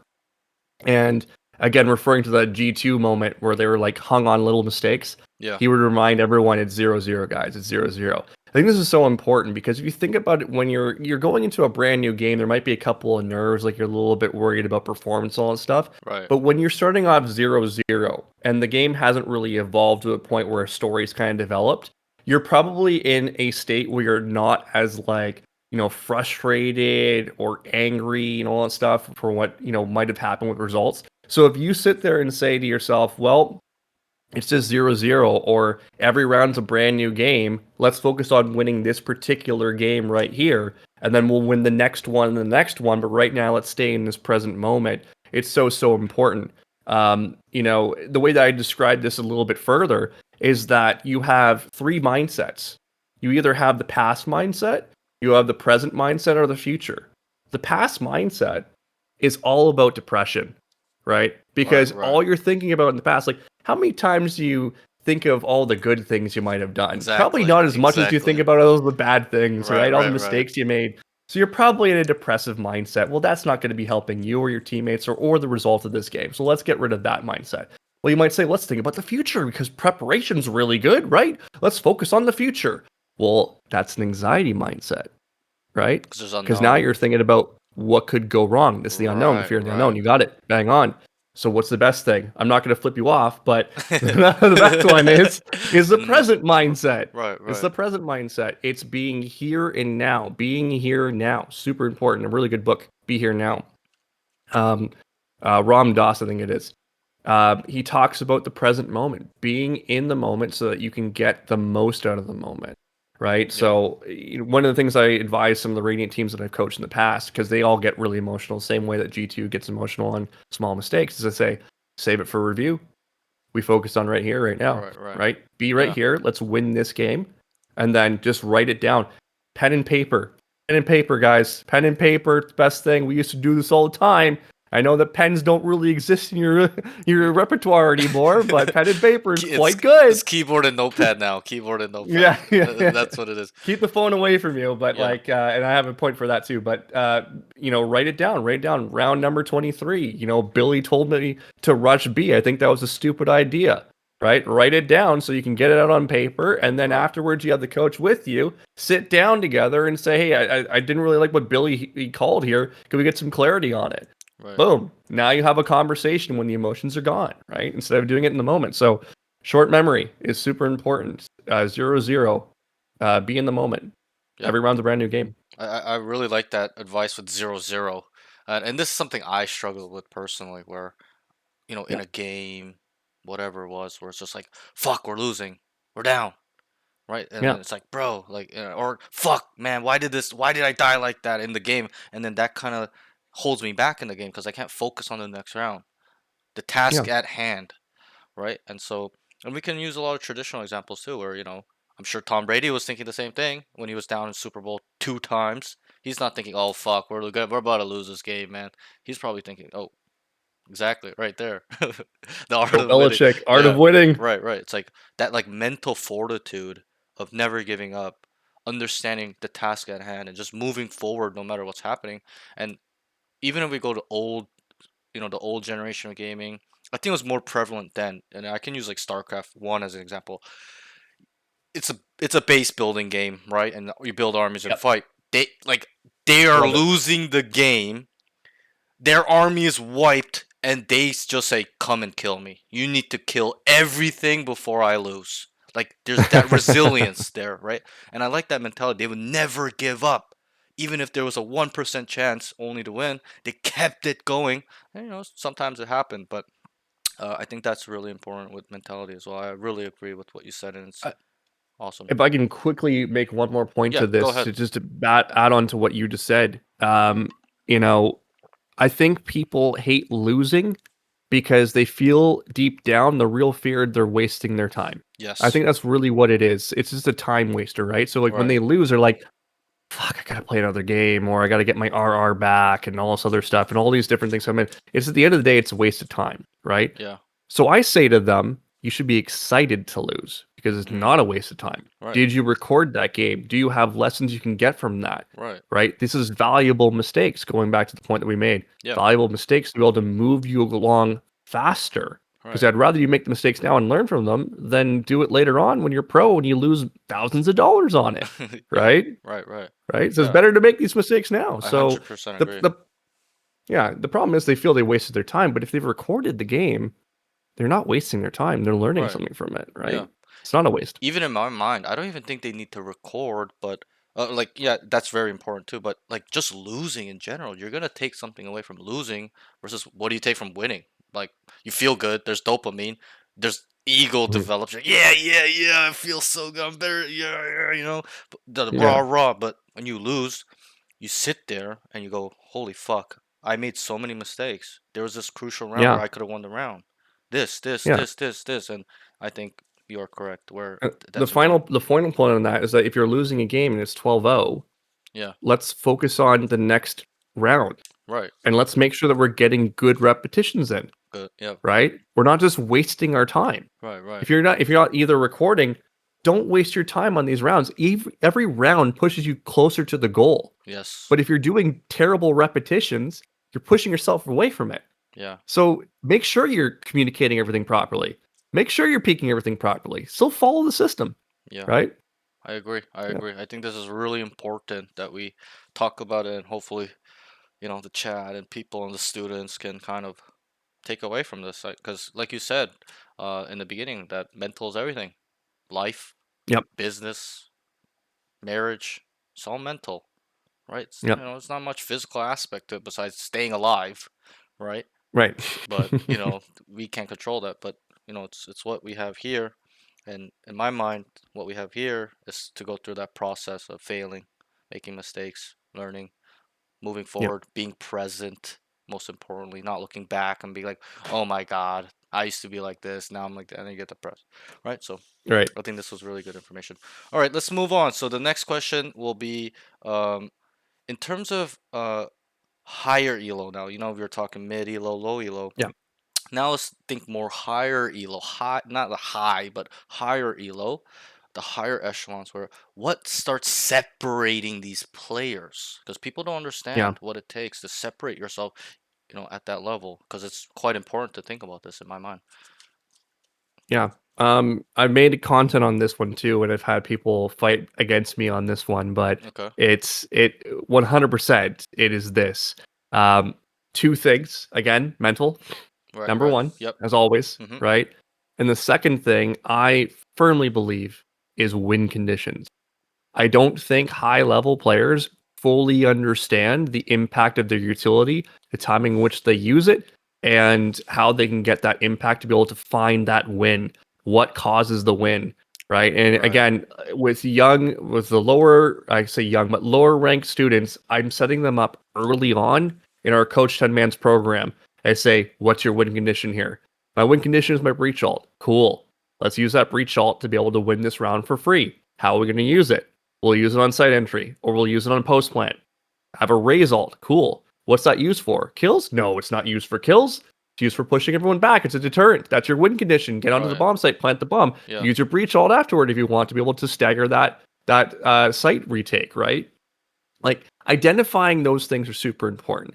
And again, going back to the point that we made, where our generation here that we're working with Yeah. Yeah. are all in for the clip. Right. They're not Right. looking at the bigger picture of my Yeah. macro decision Yeah. winning us the round. So, like, I've seen Ascendant players that will probably take out tens easily mechanically, Yep. like ridiculous Yep. players.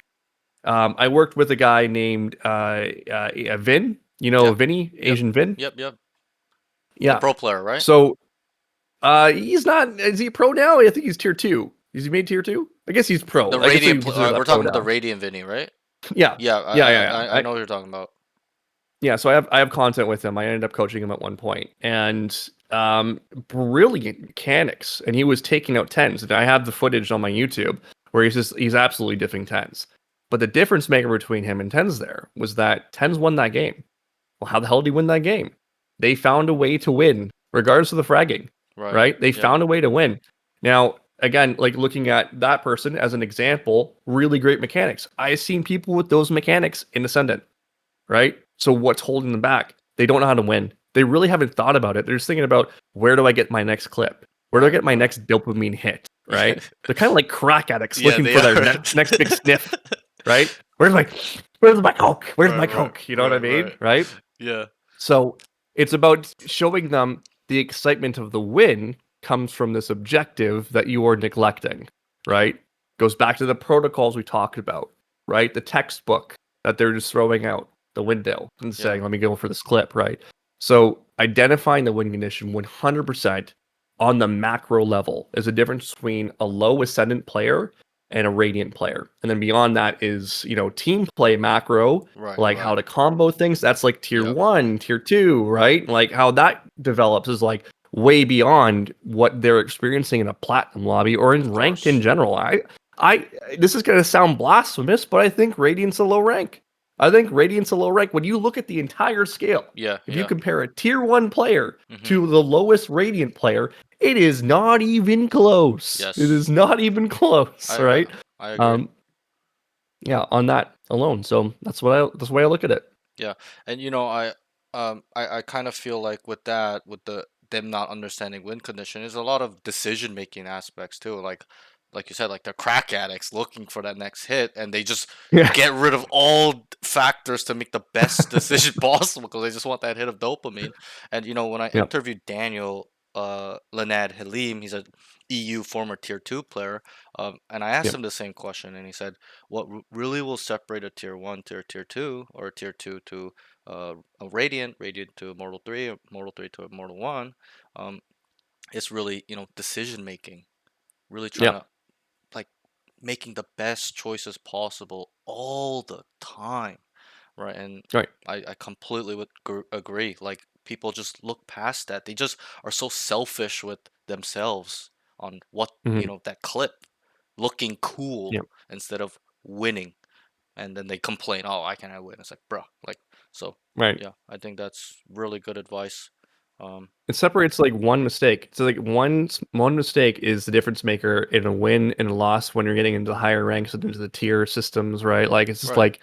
like, what is a fractional error that you can get away with in Immortal and Radiant is the end of the game, and you get your team on eco, and now there's a whole run of rounds, and then they have the alt economy against you, and they lose another round. You go back on eco, and you've lost 5 rounds, right? And it's all off one mistake that you make, Yeah, right? So, yeah, I it's who agree. makes the smallest amount of mistakes Yeah, and that wins. I think we can definitely relate to that as like old timer gamers, where they really focused on that back then in our time, where it's like Yeah, not making a lot of mistakes, win condition, playing together, and just being proper, efficient, be optimal plus EV all the time instead of the yeah, clip, because there was no social media. Nobody give the crap about the clip. They just wanted to win, right? And to yeah, do that requires a lot, like we just talked about. And I think that's quite important for the higher level players. And edges, I give this example too, where think about traditional sports, esports. What separates the best to the bottom of the barrel pro is that people think the edge is fucking you know humongous, but the edge is 1%, 2%, but that yeah, makes all the difference. And so hopefully the high level guys can kind of understand that. And yeah, I think that was really yeah. good information. Okay, let's move on. So we're almost done, but this next question is going to be, what is your expectation of going pro? Because as a coach, you and I'm sure we've heard this a lot where people are like, I want to go. You ask them what you want. They're like, pro, pro, pro, pro, pro. And we know from the bottom of our hearts, the odds are stacked against them. It's going to be Yeah, really difficult. Like the chances somebody goes pro is like really small. So, um, right. to you, what is the expectation if they want to go Um, pro? I'm not gonna narrow it down to like a single number, Sure. right? Obviously it's a low chance because there's only so many opportunities and everyone's going for it, right? Right. The one thing that I will always say to a person who's aspiring to be a pro is I give them a shot of reality. And if at that point in time they still want to keep pursuing it, then great. Let's go for it. And then it's always that same conversation of, are you willing to make the sacrifices? Because a lot of people aren't willing to make the sacrifices or don't realize what is required to sacrifice. So it's more of like a dose of reality a lot of times with a lot of things. Because there are, here's what I will say to you, and I promise you this is the fact. The best player in Valorant has not been identified yet. They have not joined a tier 1 team. We will find that player within the next 3 years, I would say. That's Okay. when the game will evolve enough. The problem with those players is not what they do in game, because they've mastered everything, right? They've got it all down. But what they don't have is the networking and the exposure and marketing. That is the big two thing, right? And I always say this to everyone, like, you can be great in game. You can have everything down, understand it fully. But if Mm-hmm. you don't know people at the high level, you're not going anywhere Tough because it is mud. a click. Yeah. It's a click. It's always been a click. Um, the click is now forming up in Valorant with Pro City. Pro City is the click. Anyone who's trying to go pro needs to get into Pro City. Why? Because networking is high. Right. Here's the problem. You could be a top 5 Radiant player. I was just talking to Woody the other night, and I don't think he can get in because they don't know who he is. That's all it is. You can be top 5, and it's like you're just shut out, right? Right. There's Right. the click. Right. Back when I was playing Counter Strike a little bit, it was ESEAS or FPL. Yep. Again, chosen by committee. So Right. those are the things that are really against you. Now, how do you break through that? You market like crazy. You have to market like crazy, right? So do what I'm doing with my content, something explosive on TikTok, something unique, build a brand. Once you build the brand, now you have a chance of being known. The people who are in the knowing group or in that clique will want to be able to learn who you are, right? Right. Other ways of doing this is going to VCT, going up and introducing yourself to these high level players, getting to make sure that they know who you are. Put a memory in their head. Go Right. to as many LAN events as you possibly can. This is the ways that you have to do it. But again, a lot of these players don't do those things. Yeah. So it's not just as simple as you saying, I'm going to go pro and I'm going to bust my ass and put a lot of hours in. Admirable. But Right. there's more to it and it's quite difficult, right? Now, the other thing that I often will tell people is that pro is not a great career. Here's the problem. A contract on average, and this is what I can confirm because I know people in the tier 1 organizations who have told me this, and I'm not sure what I'm supposed to leak, but I will say it straight up anyway, Sure. because I'll All right. probably get in trouble, and I don't really give a shit. Okay? The contracts are 6 months in length when you first start signing up for something. The money's not that great. It's anywhere between 5,000 to 15,000, I believe it is. And then Okay. the high level pros ended up getting to about 30,000. So if we were looking at 10, he was making about $30,000 a month, Right. Right. give or take. Yep. Okay. Now those numbers have probably skyrocketed a lot more because Valorant got bigger. This is back when like tier 1 pro scene was just starting out, right? And the franchising was just getting into it. So now it's probably a little bit higher than that. But this is like the idea behind it. So you have a livable wage. But the problem is you have 6 months. And that 6 months is kind of like your initiation period on any other job. You might have a 3 month period where they could be like, I can fire you. In Right. Canada, that's the way it works, Like right? probation Without period. any issues. Probation, Yeah. exactly. Yeah. That's like your probation. Here's the problem. If you don't hang with the top players in that 6 months, you're out of a job. And that's it. So everything that you've done with pro is gone. Now, is there a chance that you can come back and get into another team? Possibly. It is possible. I'm never going to say no, but it's a lot harder, right? It's a lot harder because you didn't perform that one time. Right. Look at Demon One, Mm-hmm. top player, doing great, fantastic. All of a sudden, doesn't have so great of a result, and And now he's where's he done. at? Right. Right. Benched off teams, Yeah. right? Yeah. Known for a little bit of an attitude. Maybe they don't want to play with him anymore. His career could be over. He's a streamer, right? Good for him. He's making money as a streamer. In fact, you make a lot more money as a streamer than you For do as a sure. pro player. Tens will confirm that for you, Mm-hmm. right? So it's a dose of reality because a lot of times we might like put it in our minds like, oh, I'm going to become a pro player. This is the dream. I'm going to make a whole bunch of money. Some of them don't really make that much money. They Right. really Right. don't. And it's a very stressful job, and you're always on the chopping block. Am I going to have a job Exactly. tomorrow? Yeah. Am I going to have a place to live? Do I have to go back with my mom and dad? Right. Mm-hmm. So it is a very, very treacherous career. So when you start revealing those things right away, it doesn't really matter if I say percentage wise, because a lot of people will be like, you know what, it's really not for me. Maybe I got to chase something else. And Right. then I help guide them in that direction. Maybe they want to be content creators, right? Like there's some Mm. really good low rank content creators that are out there, even high rank content creators that are out there. And then somewhere along the line, you might end up building a brand big enough that one of these tier one teams will end up bringing you up there and you got the experience that you wanted in the first place, i.e. Shroud. Obviously, this guy grinded like crazy in Counter-Strike to be tier one, Yeah. but now he goes into Sentinels years later without any real tier one experience in Valorant. Yeah. Does it translate? Sure, a little bit.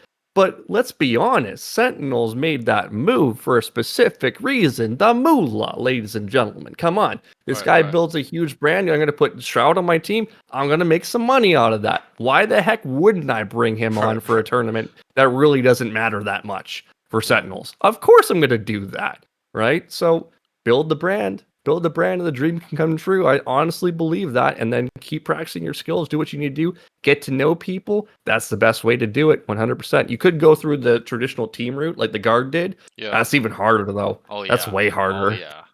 They went That's through the so hard. trenches. They went through the fucking Oh yeah. grapevines and just I grinded. respect the hell of them Yeah. for that because But that is one hell of an accomplishment. When you get five guys, obviously they're not the same team as they were when they were the guard and all that, but like they've kept the core together and they've built through it and they yeah. worked through it, and that's like admirable as shit when I see that, Mm-hmm. right? So Yeah, good for them. and I have a couple things to say here, which is what you said with the networking is important, you know, and I love that I asked you this question because I'm seeing it in the perspective of a coach, right? A guy that has a lot of experience in gaming and stuff like that, and tactical shooters especially. And when I asked Daniel this too, he said the exact same thing. He said, Yeah. "Those that get those that have the better contacts wins." He literally put it in that terms, Yep. like it Yep. doesn't matter what your skill, like whoever has better context wins. And I think Yeah. that is really important that people that are aspiring to be pro kind of start thinking about. um And here's the thing, I speak from experience when I say this, yeah. right? Because I was an antisocial kid and I didn't go to lands. I Right. had great skill. I had all the knowledge. I'm clearly showing it right now in my Mm-hmm. content, but I didn't go pro. Why? Because I didn't know anybody. Honestly, that's what I firmly believe. Could I have been better and I had some rough edges? 100%. There's definitely some skills there. But Right. if I knew more people, if I got involved with people socially a little bit more, things might have been different. You might have been having a different conversation with me Right. today, Right. right? Right. It Worthy wouldn't the have just pro been a coach. player. Maybe I'd be a pro player right now, right? Right. Right. So it definitely hurt me when I was younger to Yeah. not go forward and do stuff like that. You had to put yourself out there Yeah. for sure. And I think a lot of Yeah. people struggle with that, even in today's time. It's hard to be, that feeling of the fear of judgment too. How people look at you. Yeah. Even me, when I first got into content, I was like, "Bro, I look ugly. People are gonna think I'm ugly." Like everyone kind of. But as I got, I didn't care about it. It's just comfortable. It doesn't matter. People don't really care how you Yeah. look or how you sound. I have one more thing to Yeah. say though. I like how you talked Mhm. about the guard climbing up through the ranks and the grapevine grinding. I really wish, and you can really relate with this with me because you played WCG and stuff like that. But I really wish Valorant was more open bracket so we can see more storylines of people nobodies becoming pro, changing their lives, and this is the main storyline in Dota 2. I don't know if you know Yeah. Dota 2 and the international. It's open bracket every year for prize pools of 20 million, $40 million, and people change their lives. And I think this whole gatekeeping thing is, a little bit bad with the whole scene, and the It creates the click. yeah, yeah. It creates the click like we were Also, talking about, yeah, right? the competitive Yeah. integrity as well. I feel like even today, like not today, but like recently when I watched VCT, I'm like, bro, these guys should not be here.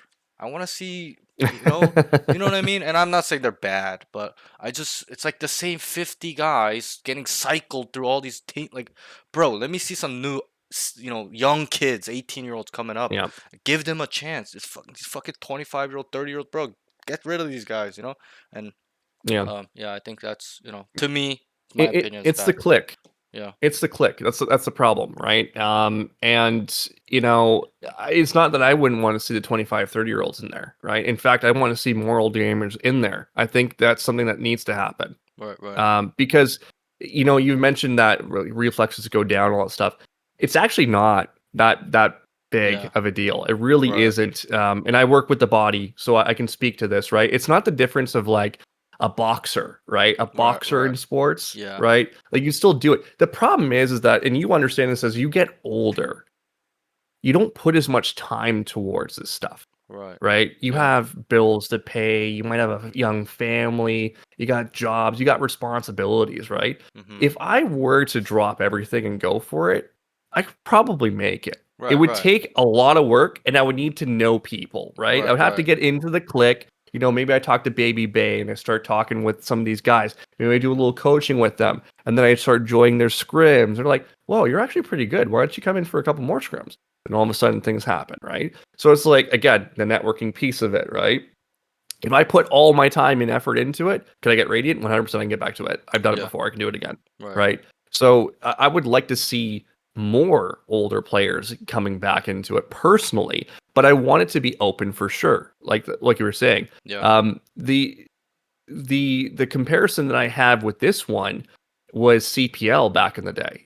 That might be aging you as well, but Right. CPL and Cal was Yeah. that you would play out these Cal tournaments and then you would go to CPL, and CPL was an open tournament. You would have like 100 Counter-Strike teams from around the world joining in and then playing off against each other. It's a double elimination. You're out if you lose.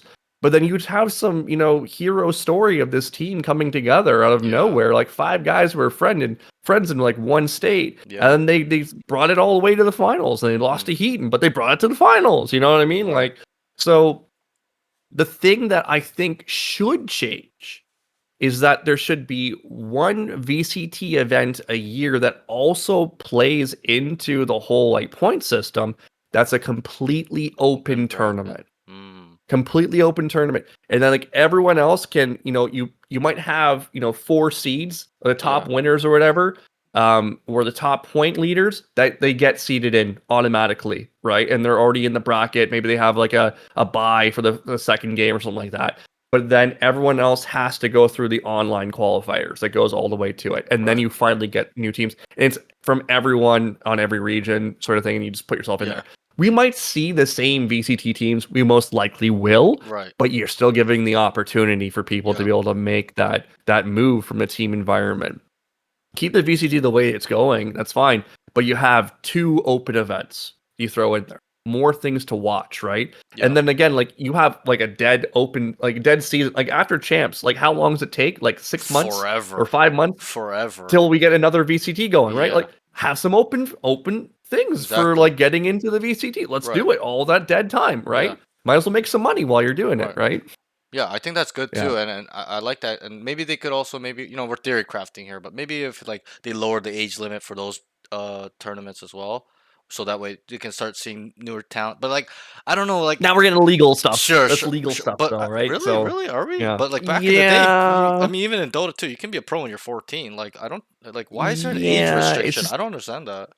it's manipulation of contracts and stuff like that. Like, Really? were you under Yeah, there could be some legal issues there. I There's didn't know there's that. definitely some reason there. Like, you would have to have parental guidance on that and parental like authority to be able to like sign contracts legally. I would imagine there's probably something there that causes them to not be allowed to do like 18 plus, or it has to be like 18 plus for Right. people to get in. Like, is there anyone who's currently under 18 in VCT In right now? VC like tier one, or Yeah, the tier whole. one.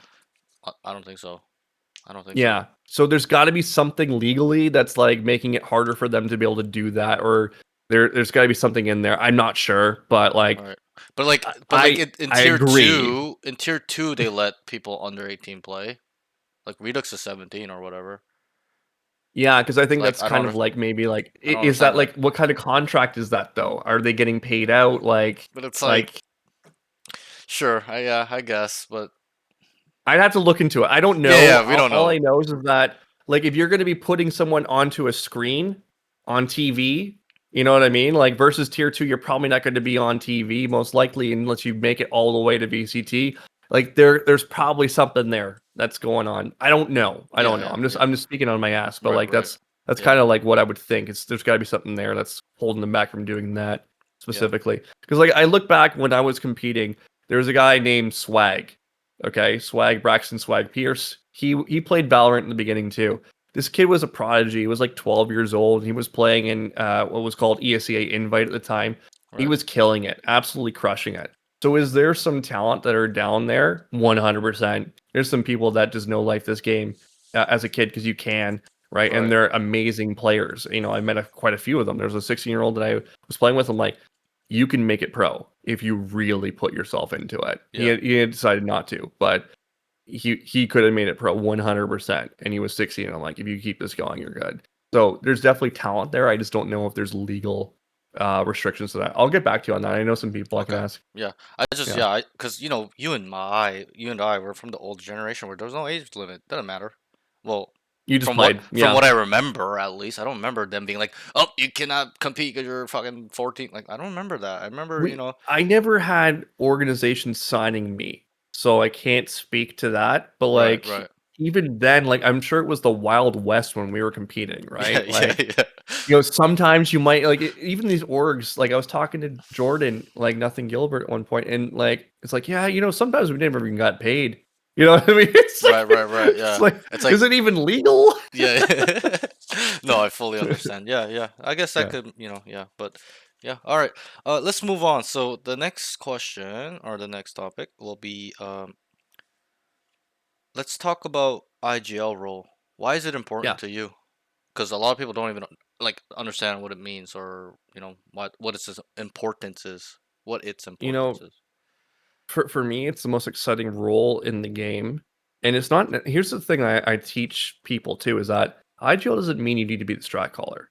IGL just means you need to be the leader. You Mm-hmm. need to display confidence. You need to be able to reinforce things, right? Like the strat really comes from everybody, right? Right. But the final say comes from the leader. That's the way they look at it. And now, you know, IGLs can strat call for sure and should usually because they're the ones that are going to be giving the final call.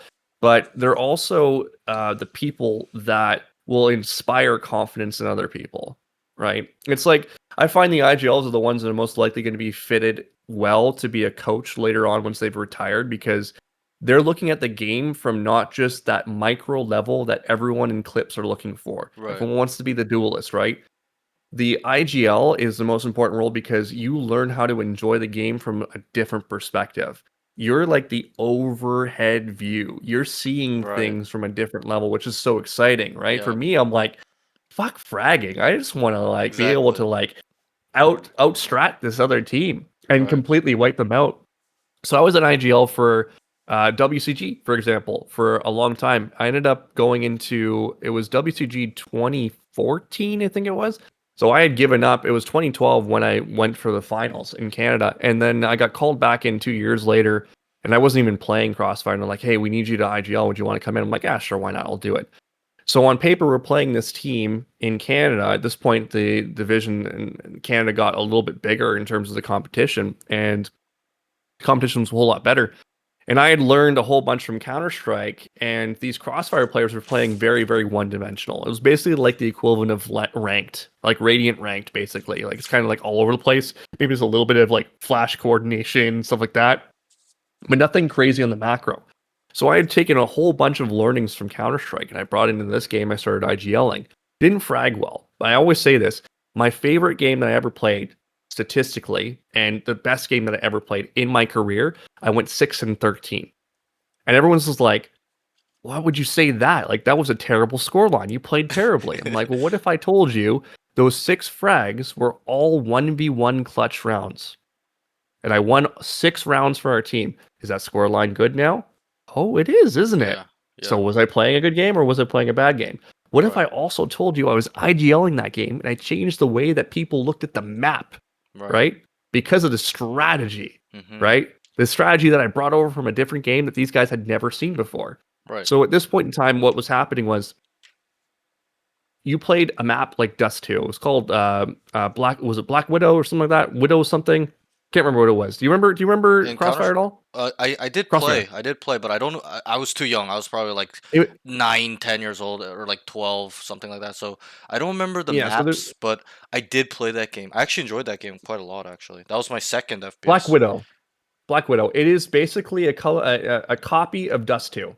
Okay. It is a copy of Dust 2, but it's made in such a way that it's different enough that they wouldn't get sued, basically. Okay. There's always a loophole. So in Dust 2, I learned through Counter-Strike that there was no rule that said that the defenders can't push through, right? Mm, Back when I was playing, it's like if you were on defense, you couldn't cross the line of scrimmage. You couldn't go offside. right. So what did I do? I said, let's change it. Let's flip the script. Here's what we're gonna do. I want you guys to push out long. All right. And I want you guys to push out cat. And we started playing offense on defense. Yeah. And these guys weren't even ready for it. They're like, Right. what? I've never seen this before. They're Right. giving us the bomb site. And now we're attacking from the side. So we ended up doing what was called flipping the map, which I advise teams to do on Haven all the time. Right. Right? You've ever had those games where you're like, I went 9-3 on attack and then we lost on defense. It's Yeah. like, well, why weren't you playing attack on defense? Yep. You're too You won all passive. those rounds in attack. Yeah. Yeah. Yeah. Like switch it. Go Right. back over there. So I remember this one round, the casters, I wish I still had the caster to play it for you right now. The caster's like, what's this? They're putting 4 down catwalk. They're flanking through spawn. I've never seen this, but like they're freaking out, right? Right. And and these guys are all going up long and they're going slow because they're expecting us to peek out. They're like, do it. They're going slow, right? We come up behind and they're all backs were turned to us. They're Right. like, what the hell is this? And one guy planted the bomb and it was a 5v1 with the bomb plant down. Right. And we were already coming up long on the strong line for retake. So it like completely changed everything. And that was the same game that I got 6 1v1 clutches. Right. And this team on paper was supposed to crush us. Supposed to crush us. So as an IGL, like it was the most exciting thing being able to not only like change the way the game is like perceived, and that's what IGLs do is like, you know, they might have a brand new composition that they're putting out and people will be like, well, that composition's dumb, but then Right. they play it so brilliantly and you're like, Exactly. wow, that's amazing. Where'd that come from? Right? What was the brain work behind that? You know, I'm a firm believer that FNS is one fantastic freaking IGL. Why? Because he turned a player named Ye into El Diablo. It Right. wasn't just Ye with his skill that did that. It was how his IGL set him up to be successful, right? All these players have a great leader behind them. Boaster has made so many good players, right? And, you know, Crashies himself won't admit it, but he says Boaster's probably the best IGL I've ever been with, Yeah. right? Yeah. And it's working for him as well, right? So Right. like, you know, the IGL really is the person. It's funny because I always say this to people who I advise and coach. I say, you win as a team or you lose as an IGL because it's always your fault when you lose, and then you get no credit when you win. Right. I can So fully people don't relate. want to play it. People Right. don't want to play it. It's too but much like responsibility. yeah, Burden. but the IGLs know deep down, it's like that was awesome. That was really cool. Like it's Right. a different form of like dopamine that you Mhm. get, right? It's a No. different form. It's actually more rewarding when you make other people successful Yeah. over you. I Right? completely agree. We can kind of put in like traditional sports term where it's like the quarterback, right? Yeah, Right. quarterback gets a lot of Yeah. shine in the NFL, but you know he's the one orchestrating everything, right? Yep. Audibles, identifying defensive coverages, etc. I played football here in Canada, won championships in Yeah. college and stuff like that. So, Nice. so, Yeah. so it's kind I of like would the quarterback. say the equivalent in sorry to cut you off Yeah, again, go but ahead. I would say the equivalent in football would be more the coach in this respect though, because Hmm. like you said, you know, the quarterback is regarded as like the position, Right, right. right? So that would be for Hmm. me, that would be like the duelist going in and killing everybody, right? Right, right. Whereas if you read this book, which I'm going to eventually give to you, is The Art of Winning, and it's Bill Belichick. It's the guy behind the success of it, right? He's the Right. coach. He's the Yeah. one who's doing all the VOD reviewing, right? He's looking at all the games. He's talking to the quarterback. He's saying like, "This is what we need to do tactically to be able to beat that," Right. right? Right. He's prepping his team ahead of time so they're in their most comfortable, right? Right. So the IGL in game becomes like a surrogate coach in a way, right? And like Mm-hmm. the coach ends up being a secondary coach, reconfirming the thoughts of the IGL in the highest levels a lot of times, Yeah, right? I, So, I I think that's actually a better example actually, or like an offensive coordinator, right? They do a lot of theory right. crafting. They're gonna, what is it? Prepare Yep. strategies and be ready for what can be seen, trick play, whatever, right? So yeah, I think that's a really good example. Also, I feel like the IGL role, like you said, requires a lot of creativity, like you Yep. meta breaking solutions or plays or Right. adjustments or whatever we want to say, where nobody flanked and walked down and was aggressive in crossfire, but you're like, you know what, fuck it, let's Let's do do it. it, let's do it.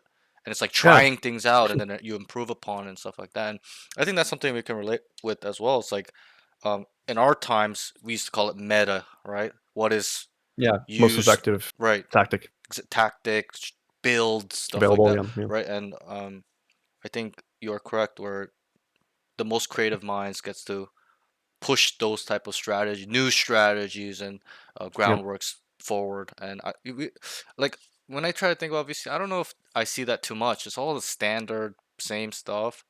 Yeah, it comes along, but yeah, I would like to see that more where it's like meta breaking type shit like we used to see. Because back in the day, you see that, you're like, holy shit, it's so cool. This is awesome. But now it's kind of like, man, like it's not so. But maybe it's my opinion. But yeah, Well, the game is getting solved, right? right. And That too. it's like Counter Strike. It's been solved for dozens of years. People still watch it, but Right, like it's the right. same flashes being thrown every Exactly. time, right? Yeah, So yeah. I agree. Yeah, I think what you said was awesome. Really good information. Okay, let's move on. The next thing is, I asked this question to Daniel too. I'm quite interested to seeing what you uh have to say about this. But game sense versus mechanics. Okay, Yeah. what is capped? What is uncapped in your opinion? What gets Mhm. limited to some degree? We can put in that terms. Yeah. Um. So it's an obvious answer. Yep. Mechanics has a cap, right? There's a Right. ceiling to it. Now, every once in a while, a person comes along who defies the odds and has a little wiggle room and ends up getting a little bit better than other people, and you might notice that person stand out. But a lot of times that person whittles away, and then it's back up to that regular ceiling. Zekin says it in his interview with Sentinels. I fully agree with it. People in Ascendant can have equal level of mechanical skill as a high level Radiant player, right? The difference maker is the decision making, the game sense, as you say, right, and everything in between. When I look at game sense is a big, wide opening like buffer, right? It's Right. like an umbrella term. Umbrella. Yep. Game sense has your decision making, which is also an umbrella, really, but like your awareness, your util usage, you're looking at win conditions, all these different things. Like it's a big thing. It's like, oh, my game sense sucks. Like, what about your game sense sucks? Like, break it down a little bit more, right? Right. So the game sense, like, you know, the one thing again, I'm not trying to boost my own ego, but I've done quite a few clips where I'm like, this person's going to peek you in 5, 4, 3, 2, 1, and the person Yeah. comes around the corner. The guy's like, Right. how'd you do that? Yep. It's like it's the only thing he could have done, right? Like you can't teach that without experience, Yeah. right? you, you can download wall hacks and learn it that way, but like you can also get the Right. experience Yep. behind it. So there's no substitute to the amount of time you put into something to get better and building the intuition, right? Intuition's Mm. another piece of the game sense puzzle, Right. right? Good word. So it's the feeling you get. You get the spidey sense, like this guy's gonna peek me right now. Yeah. And you pre-fire the shot and you end up getting a headshot. You're like, that was pretty sick. How did I do that? Right. Um, yeah, there's no cap to game sense. right? And some of the most tactical or the most effective fraggers in the game have the strongest game sense because they're doing what I just said there. They're Right. pre-firing spots Yeah. and they're hitting crazy shots, and people are like, wow, his aim is so amazing. But they don't understand it because they're like peanut brain, right? Yep. Yeah. Like there's Yeah. more to this Right. than Right. just putting your hand on the mouse and pressing the left click. Like, come on, Right. like crazy. But um yeah, like all that stuff can be learned. It's not rocket science. It's just like you had to put the time in, you had to pay your dues. I've had arguments with some coaches who have called me out for me saying, oh, just play 5 games a day. That's not actually my stance. My stance is to play 5 games within a block of playing. And within that block of playing, that would be like the high end five. I say 3 to 5 is your block. And then after that block is done, you're VOD reviewing, you're applying correctives, then you're taking a break, go work out.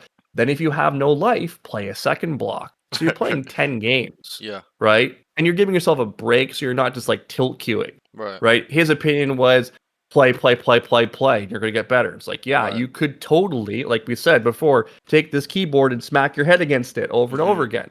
Or you can do it tactfully, right? Like when I was competing, I was the idiot that did what he said, right? I'm not saying he's an idiot, but um, I ended up doing it in a way where I was like, okay, let me just play as many games as I can. I'll get there faster. If I had taken it tactfully and did Right. it properly, I probably would have been a whole lot better, right? Like taking my time to actually like dedicate to certain things, Yep. practice things, right? That's why I advise it so much. But yeah, like 100%, game sense is uncapped, and the mechanics. Uh, we think that if I work on aim labs a bit more, I'm gonna be that little bit better, Right. but you're probably already there, right? And Yes. like I said, Yes. like maybe you can find an extra 1% out of little tools like this, right? But there's other things that can make you better way faster that you probably have holes in. I oftentimes will tell a student, give me a rubric of the top 5 skills you think are the most important to be a pro player. And they'll say it's this, this, this, this. And I'm like, score yourself out of 10. Where are you at in all those? My aim, I'm 10 out of 10. Cool. So why are you putting so many hours into aim labs then if your aim is 10 out of 10? What's Right. weak? Oh, my communication's weak. Cool. What's that out of 10? Well, that's a 4. I'm like, well, interesting. The way that I would equivalent 4 out of 10 would be like gold rank. So you're telling me that you're playing in Ascendant right now, trying to get to Immortal with gold comp. Could it be possible that if you improve this, maybe you bring your skill ceiling up a little bit and maybe rank up to immortal? Why, yes, Worthy, I think you're probably right. Well, let's Right. fucking work on that then. All right? Right. Right. So that's the way I like to look at it. Like, don't look at the color ranks. Look at your fucking rubric. What does your Yeah. rubric tell you? Be honest with yourself, right? Hmm. Compare your communication to that of like a Tense or Yep. that of a Sassy or that of a Zelsis. Where are you at? Why aren't you there? Hmm. Right? So Yeah. yeah, And game sense 100%. obviously, I knew this answer before I asked you. I already knew what you were gonna say, um, Yeah. because we've been gaming for so long. I've been I should have gaming. lied to you and just said mechanics. I would have great. I would have lost my shit, baby. What? Yeah, what? This guy's a But kook.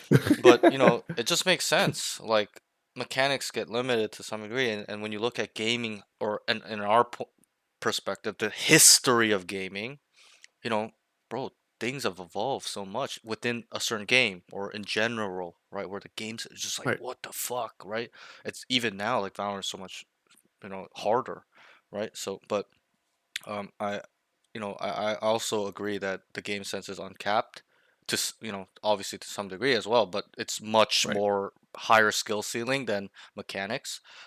Going back to what you said, where it's like, oh, I knew that this guy's gonna peak, and I knew it. I told my student. I've had so many of those moments too, where I'm like, and I call that, am I cheating? I tell my students, am I cheating? No, I'm not Yeah. cheating. I'm using my brain. It's a little joke I say usually, but yeah, I agree that a lot of intuition, experience is probably the biggest point in building that. Because if you haven't seen that scenario a lot, then you're not gonna really know how people peak, what's the timing, etc., etc.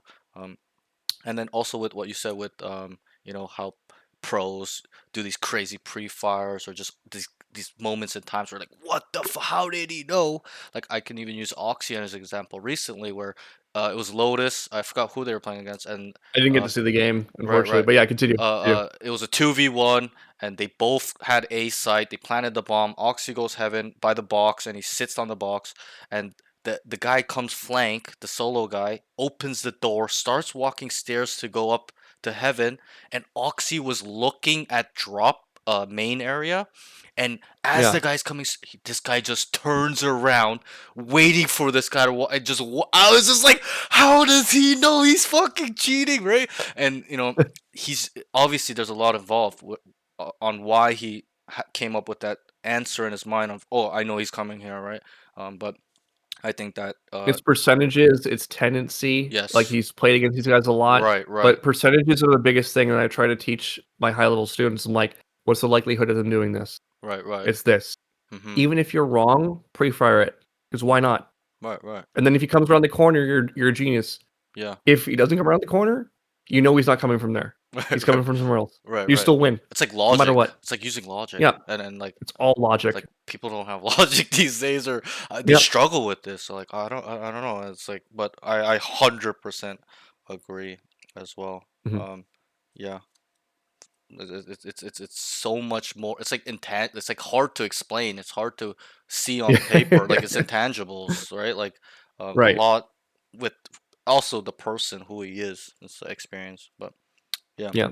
Yep, And for also with sure. what you said with the categories, like what the rubric, right? Like for me, I always look at the big umbrellas like communication, aim, utility usage, movement plus positioning, game sense, and mental game, right? And it's like it's Yep. really important that the students or players can really self-assess and themselves in those categories, even though they're big umbrellas, Yep.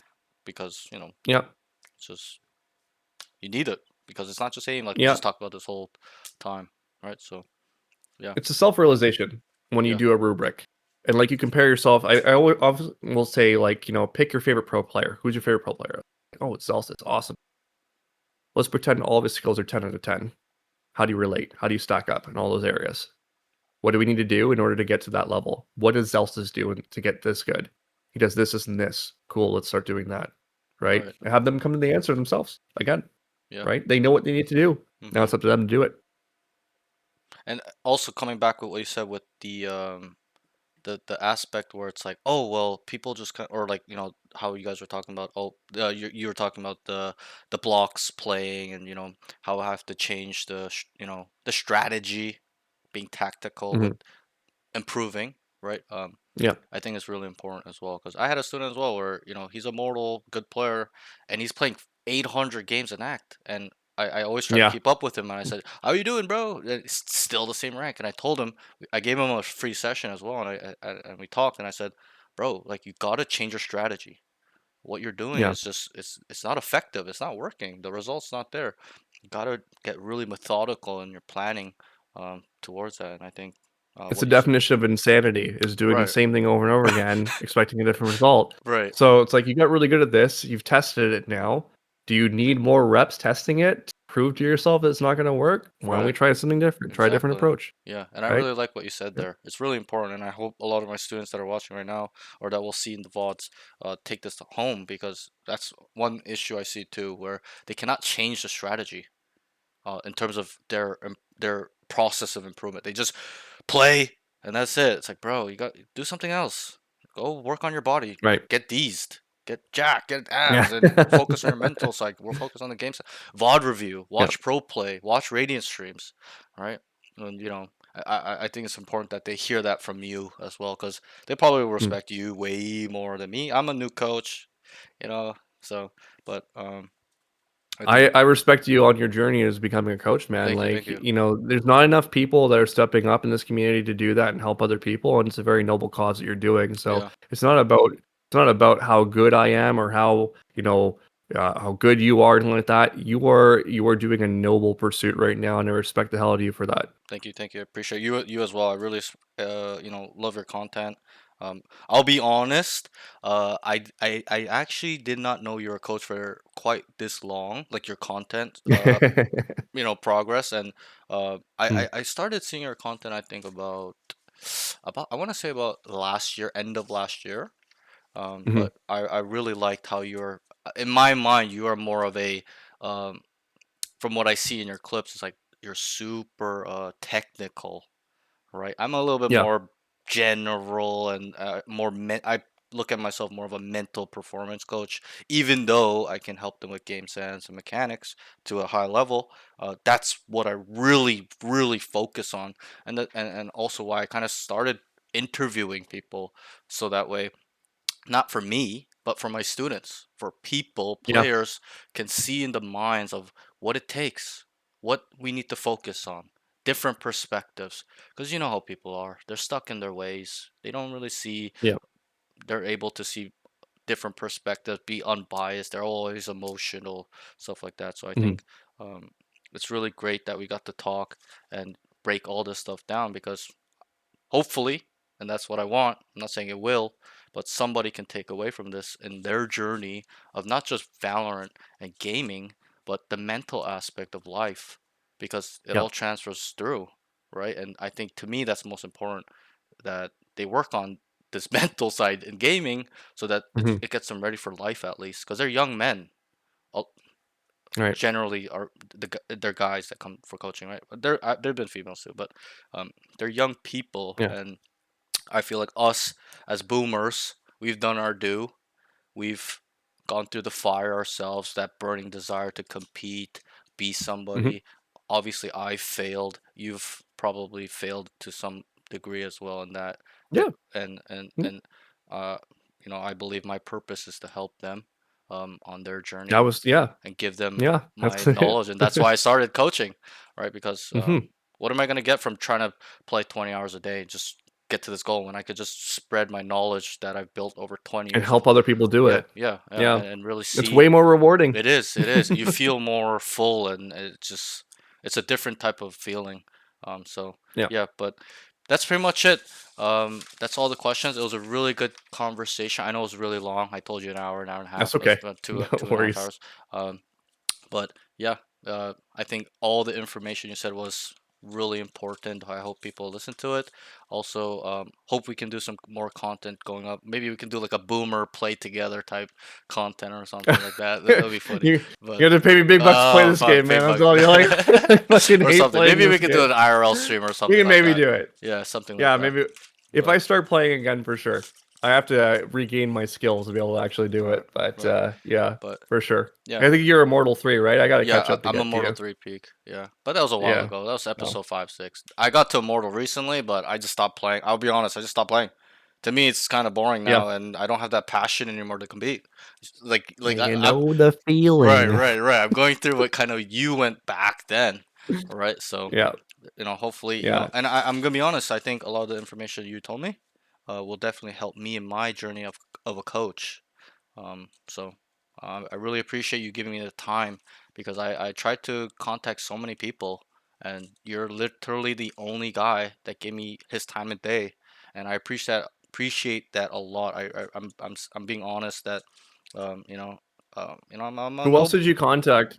Just out of curiosity. Well, I Was it contacted. Charlatan or anything else? No, no, I contacted a lot of pros, but Okay, yeah. Yeah, pros are hard to yeah, get yeah, sometimes. yeah. Yeah. Because I didn't really know who to contact with coaching, but anyways, yeah. So yeah, I think, yeah, you helped me a lot, and you gave me your knowledge, your wisdom as well. So, do you have anything to say before we kind of wrap it up? I was gonna just say the one thing, like with pros, wait until the end of the VCT season, and then maybe you can Okay, reach out to them easier then. okay, Like even like for example, Baby Bay, like I'm right, like, hey right, man, can I get you in here to do some more coaching with me? And right. he's like, He's yeah, grinding. it's not gonna happen. VCT, Yeah, baby. he's grinding. I get that, but even like when he wasn't in G2, it's so hard to get this guy. You know what I mean? So it's like Right, it's right. not the easiest thing in the world for sure. But like I would start with other coaches. Like for example, like if you want to get like Charlatan in here, Yeah. Charlatan's got a different viewpoint of coaching altogether. And I think Right, it's right. always important to like as a coach learn from different perspectives. Yep, He's yep. got a very rank oriented kind of like gimmick style play, but he's got like 40 different plays that he does that will Right, catch people off guard. And I'm like, yeah, I need to learn how to do that if I want to freaking rank up myself, if I ever want to do it again, right? right. So like I would definitely work with some of those people, and then those people know other people, and then things just kind of flow that way. So Yeah. I've yeah, I've seen his content too. I really like it. But yeah, thank you for coming. Thank you for giving me your time.